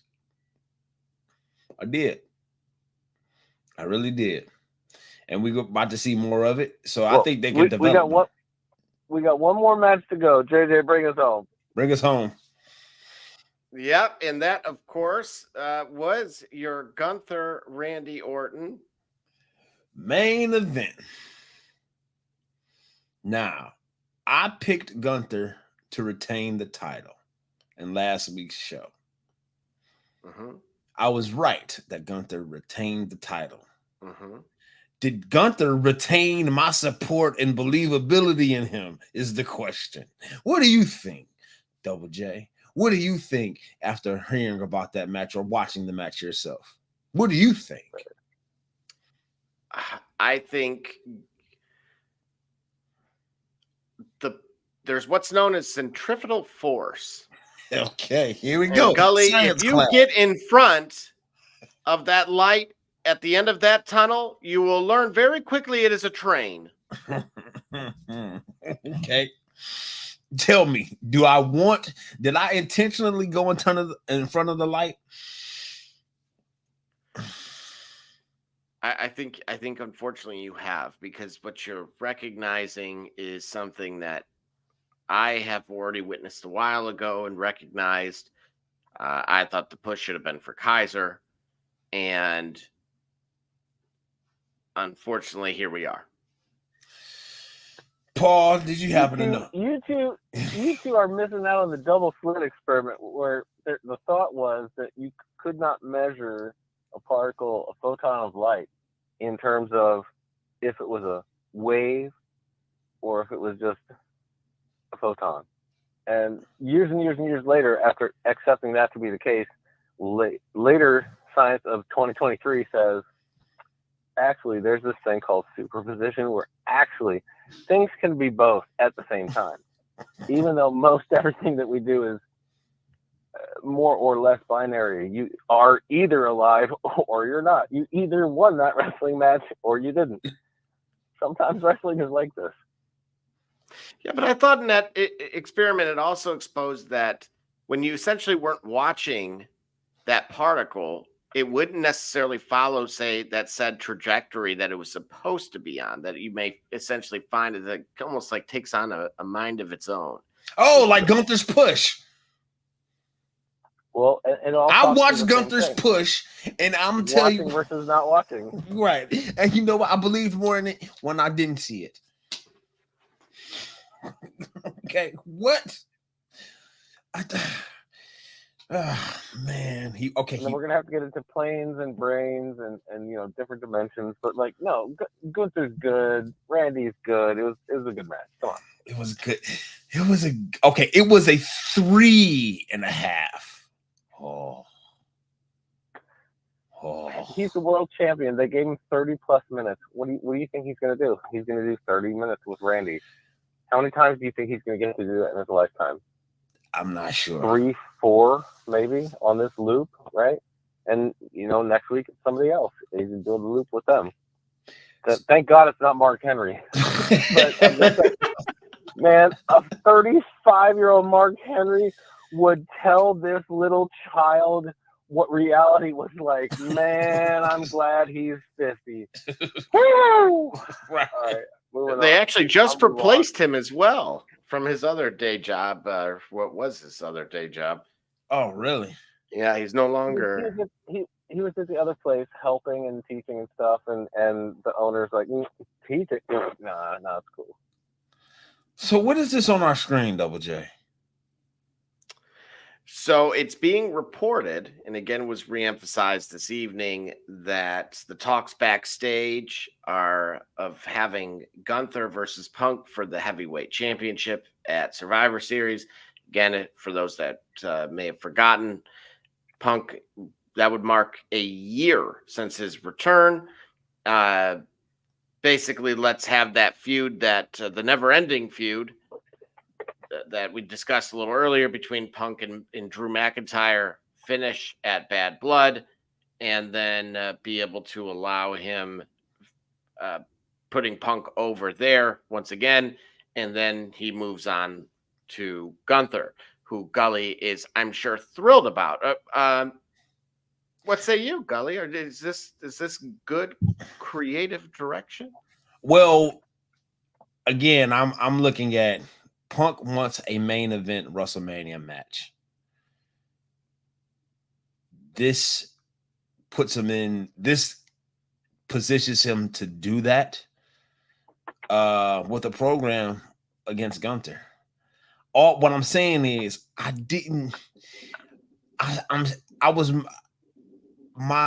kind of cooled off on Gunther after the main event match. But like I said, but Paul, you helped me to realize he went 30 minutes. If he had a 15-minute match, I think I would have got a better version of Gunther. Maybe 30 minutes isn't his thing. Maybe 15 to 20 minutes is his thing, because it warmed me. Like I don't My see. brother in Wikipedia, Walter's thing was long matches. That was his thing. Double J, back me up or tell me I'm full of nonsense, please, sir. No, we've talked about these Iron Man matches in the past. I brought up the Shawn Michaels, and so apparently this is Walter, aka Gunther, that guy in Europe. That was part of his gimmick, was long matches and murderous chops and being kind of chubby, like those three things. He does. All right. Look, man. Okay. And people. He's a fathlete. He's not an athlete. He's a fathlete. He's a fathlete. Okay. He's an athlete with the F in the front. Yeah. And now he's just an in shape fathlete. But he's doing 30 minutes like nothing. He's Ric Flair, but working half as hard, bro, and 5 inches taller, and not almost died in a plane wreck. Fair. Can I go on? Gunther should be going for the title for another 35 years.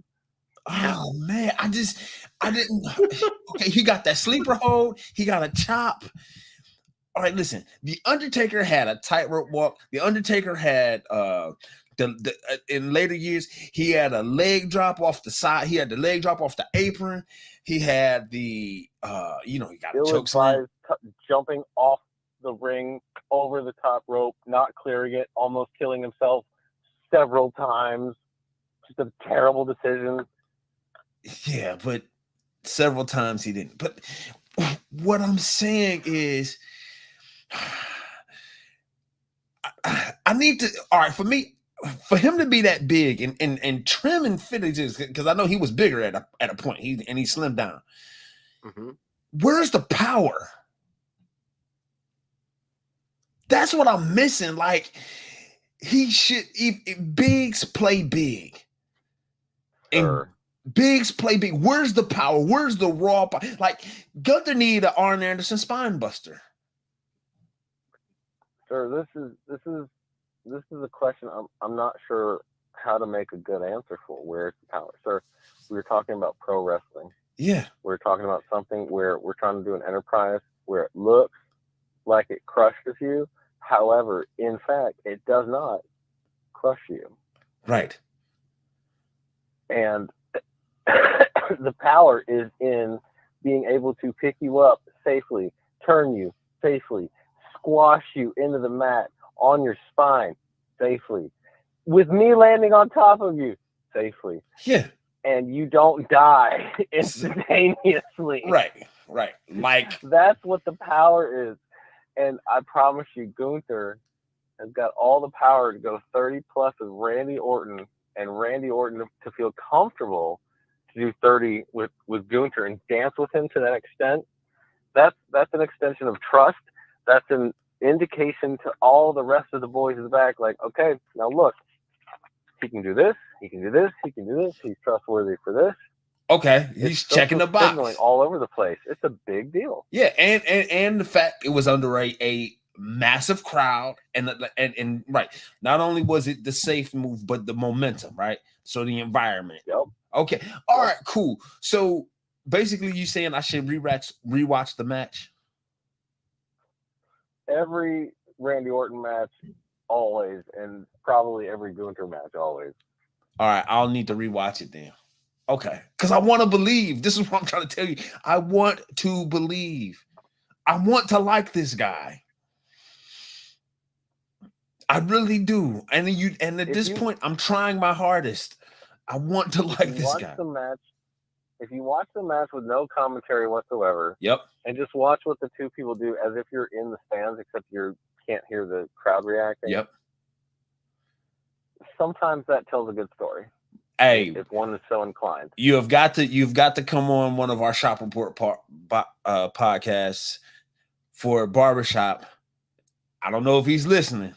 He would love to have heard that, because that's what he says. Watch the game with the sound off. Watch the match. Oh, don't. No. Yes. No. I mean, look, I had said it, but that's all right. All right. I'm sorry. No, I don't want the credit for that. It's just his ego. There's not enough room. Healing on you. I'm healing on you. Yeah. There's a hate. Moving on. So now that we've concluded our bash at Berlin, any final thoughts? Let's see. Wow, only 5 matches in the pay-per-view. That was pretty cool. Overall, I mean, I watched it. You know what I'm saying? I watched it in one sitting. And I was probably the most amazed at the strap match, because I'm the most anti on that type of match. And it was good. I liked what I saw from Cody Rhodes, having a great quality match with a quality opponent, even if it was predictable that he was going to win.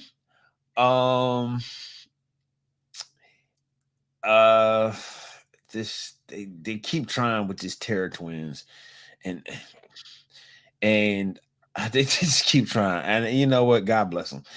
All right, man. Just it's just like, all right. If this is what we're doing, then fine. Okay, I'll do it. All right, fine. I'll do it. Man, when are Bianca and Jade gonna do the thing that I want them to do and start fracturing, so that way they have the match that I know that they're capable of giving? I don't know, but I'll just sit here and watch them try to be great tag team champions and feud or whatever. So I'm fine. All right, fine, good, whatever. But pretty good pay-per-view. I would say outside of Mania, unfortunately, that was the best one. Best pay-per-view. Wow. And again, just that doesn't, I don't think the bar was really all that high. But I think we're beginning to start trending to the right way for these that are we're setting the stage the right way. So with that being said, we are going to take our next break, and then of course do our rapid fire segment with some matches that have been announced for next week's Raw, and then dive into some additional things as well. So stay tuned, and we will see you soon. It's Kate Cunningham, and you watching the Shop Report. I'm Homie Diallo, and you watching the Shop Report. My name's Chris Murray, and you're watching the Shop Report. Oh, you're Jay Knight, you're watching the Shop Report. It's Max McKee, you're dropping in on the Shop Report. Barbershop Jay, Quentin Hines, Super Bowl champion. I'm ready. Let's do it. I'm on. Hi, I'm Mars, man. Works for Mercury Stadium, and you're watching the Shock Report. Hey, I'm Billy Butler, and thank you for watching the Shop Report. Hey guys, I'm Les Norman, former Kansas City Royal, and you're watching the Shop Report. Commander Brown, Detroit Rivers Mountain Training, and I'm watching the Shop Report. Hey, this is Doug Flynn of the New York Mets. Well, a few other teams, of course, too. And you're watching the Shop Report. I'm Matt Ramos, and you're watching the Shop Report. How you doing? I'm Rajay Davis, and you're watching the Shop Report. How you doing? This is Nelson Figueroa, former Major League pitcher with a lot of teams. You're about to listen to the Shop Report. Hey, this is Howard Johnson. You're watching the Shop Report.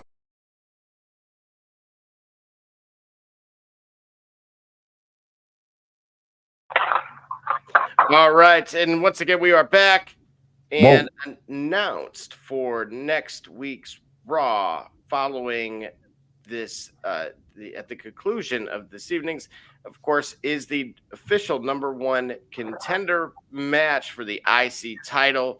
I wanted to give you guys an image that was big enough there, which is Jey Uso, Pete Dunne, Dragunov, and Braun Strowman. Yes, Braun versus Braun.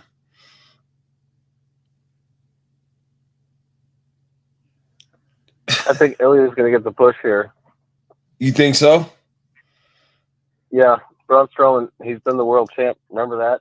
10 minutes? Yeah. That was pretty great. Main event Jay. Remember that 10 minutes? Yeah, that was pretty great. Pete? No, it's Pete Dunne. Remember that time when he was great and then they did nothing with him and then made him change his name to Butch and no one liked it? And then he eventually got to name himself Pete again. And it was like damage done. Thanks, Vince. Appreciate it. So yeah, Ilya. Okay? Ilya. It's time. All right. Well, okay. We differ. All right. Who are you pulling for here? I'm pulling for Braun so that way Braun can showcase his true power against a massive guy in a match. To really showcase how truly, like, let's say, powerful he is. That's why I think Braun would get the title shot, though. That's Braun will get the title shot so that Braun can showcase how much of a force to be reckoned with that he is. All right. Well, solid, absolutely. And additionally, we will have Dark Gable and his stable. They look spooked. They look like they're looking for the Wyatt Six. They are actually. They are spooked. And they're going to have a 4v4 street fight. Versus the Wyatt Six? Yeah. So what two are not going to continue? Right. What two are going to sit out? That was not disclosed. So the two ugly ones right now. All right. Right. All right. So hey, I'm like you on this one, Paul. Boo, like, oh gosh. Lazy booking. Yes, an 8-man street fight. Uncle Howdy did come out and accept it, so we know that is confirmed.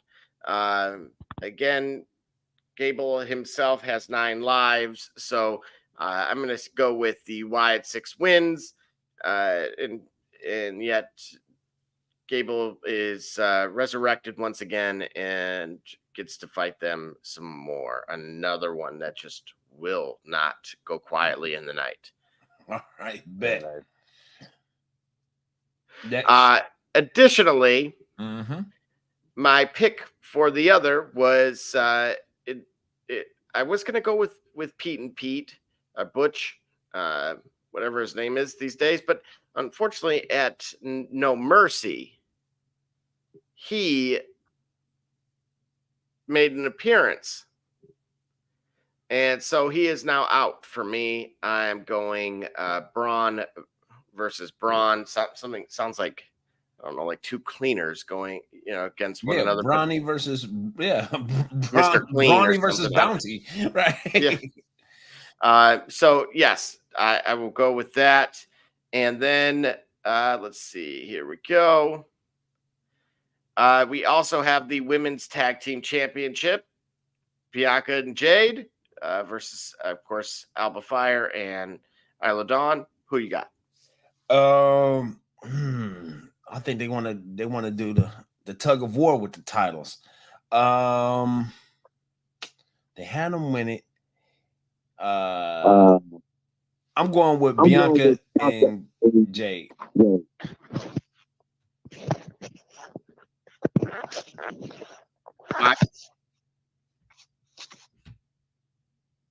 Uh-oh. Any Bianca and Jade. That's the right answer. All right, fair enough. And then moving on to the next one, not sure if you could see that there. Just confirming your Wyatt 6 and American Made. Yep. Any thoughts there? Please, Wyatt 6 win this thing. So that way we can get rid of American Made and figure out what else to do with Chad Gable. Can he also be Kurt Angle's son somehow? No, I think they missed the boat. This is the guy that was quite nicely together with Jordan. Oh yeah, like illegitimate son. From NXT, that was the whole point of the joke. Yeah, he partied too hard one night, and here we go. All right. Well, like several nights. All right. Line them up back to back. He should have a stable of his own illegitimate children. All right. Wrestling right now. The Shop Report After Dark. All right. Yo. The Angle stable, yeah. when this singlet when I remove, what do I do here? How do we get him back on track? Double J, what do we do? No, when this singlet come off, look, when that singlet, hit the music, right? Well. Joe Tessitore, and of course, the former member of a faction at one point in time, has now joined forces, replacing Michael Cole and Pat McAfee. They are the new voice of Raw. That's right. Michael Cole is not on Raw. That's right. He's going to be on SmackDown. What is going on? That is correct as well. Joe Tessitore. See. And Wade Barrett. Do you like that? Well, it's going to take some getting used to. Because, you know what I mean? You just throwing them in. Like, warm us up. Like, you know what I mean? The pool has the little shower or whatever. You get used to the water. Then I don't know if you want that warm spot in the pool, Gully. I'm talking about the water. Get used to the water. You got the no, you don't want the water. Yep, it's going to be yellow or blue. Either way, you'll be looking green. All right, never mind. I miss boxing so much that I'm glad to hear Joe Tessitore. That's cool. That's really cool for me. Like, I think he's going to do a great job. It's going to be interesting to hear a guy from another environment immerse himself, just like the what's my man from American Gladiators that tried. Dude, here's Mike Adamle. Mike Adamle, yeah. Let me ask you this, because I confess my ignorance. I don't know enough about Tessitore's voice, but like, is this going to be one where it might be Mauro Ranallo, where they're an adept announcer regardless of the event, regardless of the sport? Yes. Or is this going to be one where it's John Madden? You can do football real good, but like you would never dare ask John Madden to call a baseball game, a hockey game, a basketball game. You would never. No, that's a great question, Paul. I'm not sure how it's going to play out. We don't know. I just know that he was a great voice for boxing. He was a great voice for boxing. And maybe because he understood how to present boxing very well, how to announce for boxing. I mean, Wade Barrett's going to be the color commentator, you know, because he JBL holding it together. Yeah, it might be, but yeah, I'm just glad to see it because I just hate this. I just hate what has happened to the state of boxing, and I'm glad whenever I see anybody from boxing, any voice from boxing, presentation, whether it be, you know, Showbox, HBO, or pay-per-view, to see them doing something, you know, in terms of commentary. So I'm hopeful. I'm optimistic. I want it to do well. I'm cautiously optimistic. Okay, I will join you in being cautious. I'm going to be the one who's going to say it. Pro wrestling is for people who are involved in pro wrestling, and people who are not involved in pro wrestling, don't know anything about pro wrestling. When they get around it, you can tell right now, immediately, if they're full of nonsense. And Joe, I wish you the best, buddy. I hope you've been a big fan of at least Wade Barra for the last couple years, if not Ultimo Dragon. All right, for sure. So, because I was about to throw Pat McAfee at you, but then in hearing you talk, you qualified Pat McAfee. In terms of Pat McAfee, you could tell he watches wrestling. You could tell you could tell he's been in the locker room. You know what I mean? He has the aroma of wrestling around him when he does the commentary. Gotcha. He's into it. He loves it. Yeah. Okay. Not sure if Joe does. All right, gotcha. Yeah, so I'm going to say this. It wasn't for the portion of the show that I was watching with audio. He unfortunately kind of got Io Sky and he flip-flopped the names on Damage Control. See, yeah, he should have been on there for some weeks. I mean, come on, who hasn't? Yeah. Name one of them Stevie, and the other one Booker, and like we'll have a much better chance. But like, otherwise, this is where we are, guys. All right, and so yeah, again, I think he does have a great announcing voice. It is not John Madden circumstance, thankfully, but you can tell he's definitely. There were some like a few moments where I was like, there shouldn't be dead air here. Yeah, he got to fill that. But out. that was part of that is on Wade Barrett too. That you got to somewhat have that chemistry between the two, and all I kept thinking to myself was like Vince would be just creaming them in the earpiece. Oh yeah. Well, to your point, and to the point of premieres on broadcasts, how much charisma can new partners have with each other the first night? There's a great deal of a feeling out process. Darnell, can you agree with me here? I mean, hey, listen. Sometimes there's love at first sight, and sometimes it's just, yo, am I hollering at her? Is she hollering at me? Okay, what do you like to do? I like to do that too. You just got to find a way to stay remotely connected to whatever that person's attention wavelength is, just long enough for them to be like, oh, he's actually okay. And then you figure it out. I get what you're saying. So Double J, listen, Darnell's not allowed to do metaphors anymore, okay? Oh no, the whole podcast is bad metaphors, bro. It's coming soon. Oh man. Yes. So maybe they'll get to it. Yeah, they play 15 people. Like they swap out all the time anyway. So they find something that works and the contracts line up. Yeah. All right, and so finally we get to our very last segment, which is Name That Superstar. And this individual has a background better known for being a graduate of the WCW Power Plant. He debuted as a member of Raven's Flock. I think I might miss this one. Dang, Paul, I wish you could see it.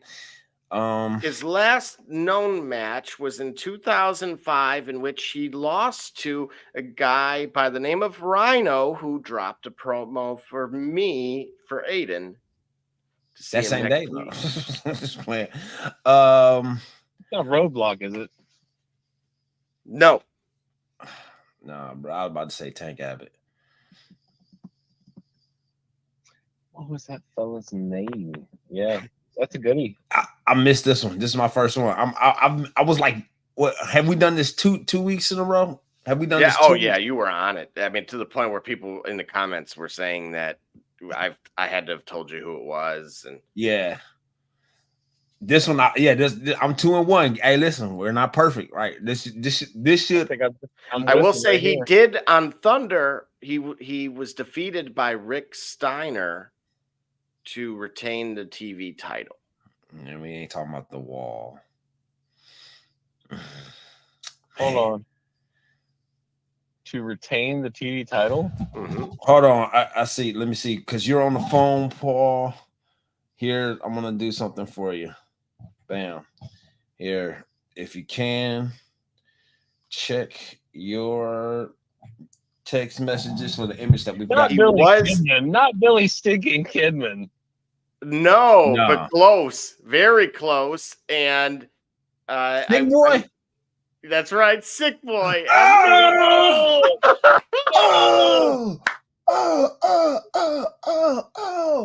gonna say Scott. No, Vic. Paul, you had the assist on that one. So that's like, we'll score this like hockey. All right. It was an unassisted goal. I got the goal, but with the assist from Paul. And I think that's yeah. Yeah, that was great. Paul, yeah, I like it. Well, again, for everyone, that was Scott Vick, aka Sick Boy. Again, he was a WWE superstar. That was in March of 2005, where he did lose to Rhino in a dark match. So technically, he did qualify for this. Any final thoughts, Paul? Again, I will give you as much time as you would like. By all means, it was fantastic. Just from my closing thoughts, creative control, Jay, needs more creative control. You need more creative control. I need more creative control. I need, I need Hogan in the. You need a favorite nations clause. No, you need a Scott Hall favorite nations clause. I will give you my closing thoughts, which would be number one, Double J, you definitely do need more creative control. My name is not Paul, but I am king of bad metaphors. Darnell, get off of my lawn. And thank you to both of you. This has been the thrill of a lifetime. This has been even better than that time I cured everything. I can't wait till the next time. Absolutely. Well, I'd say final thoughts. All right. I guess I got some homework to do. I got to rewatch Gunther. Need to figure out how to come to terms with the Terror Twins existing in my reality of wrestling. I spared you with the details of tonight's passion fruit juice victory. Passion fruit juice. Yeah. Thank you. Thank you very much. I appreciate. See, you having creative control. You spared me. All right, cool. You've awarded yourself more creative control with that. Thank you very much. Love wrestling. Love talking about it. On to next week. We get more content.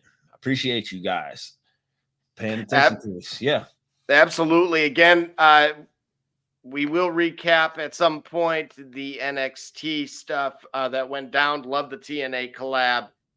Just love that they're taking things a little bit of a different direction that otherwise maybe ECW flirted with, but we haven't really seen since. but definitely, the HBK knows what he's doing over there. And of course, by all means, you see it any differently, you love Cody as champion and think it's the best run ever, then by all means, let me know. Of course, we will have the shorts kind of spread out throughout the evenings across the week, so be on the lookout for those. Otherwise, if you really want to know what's coming on, man, walk into the shop.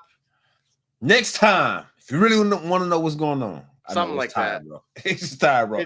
What time is it? Yeah, it's time for us to go. But like you say, like you started to say, like our host, Barbershop Says, who gave us the go ahead, the green light to get this going. Next time you really want to know what's going on, come to the shop. Walk-ins are always welcome. Allah.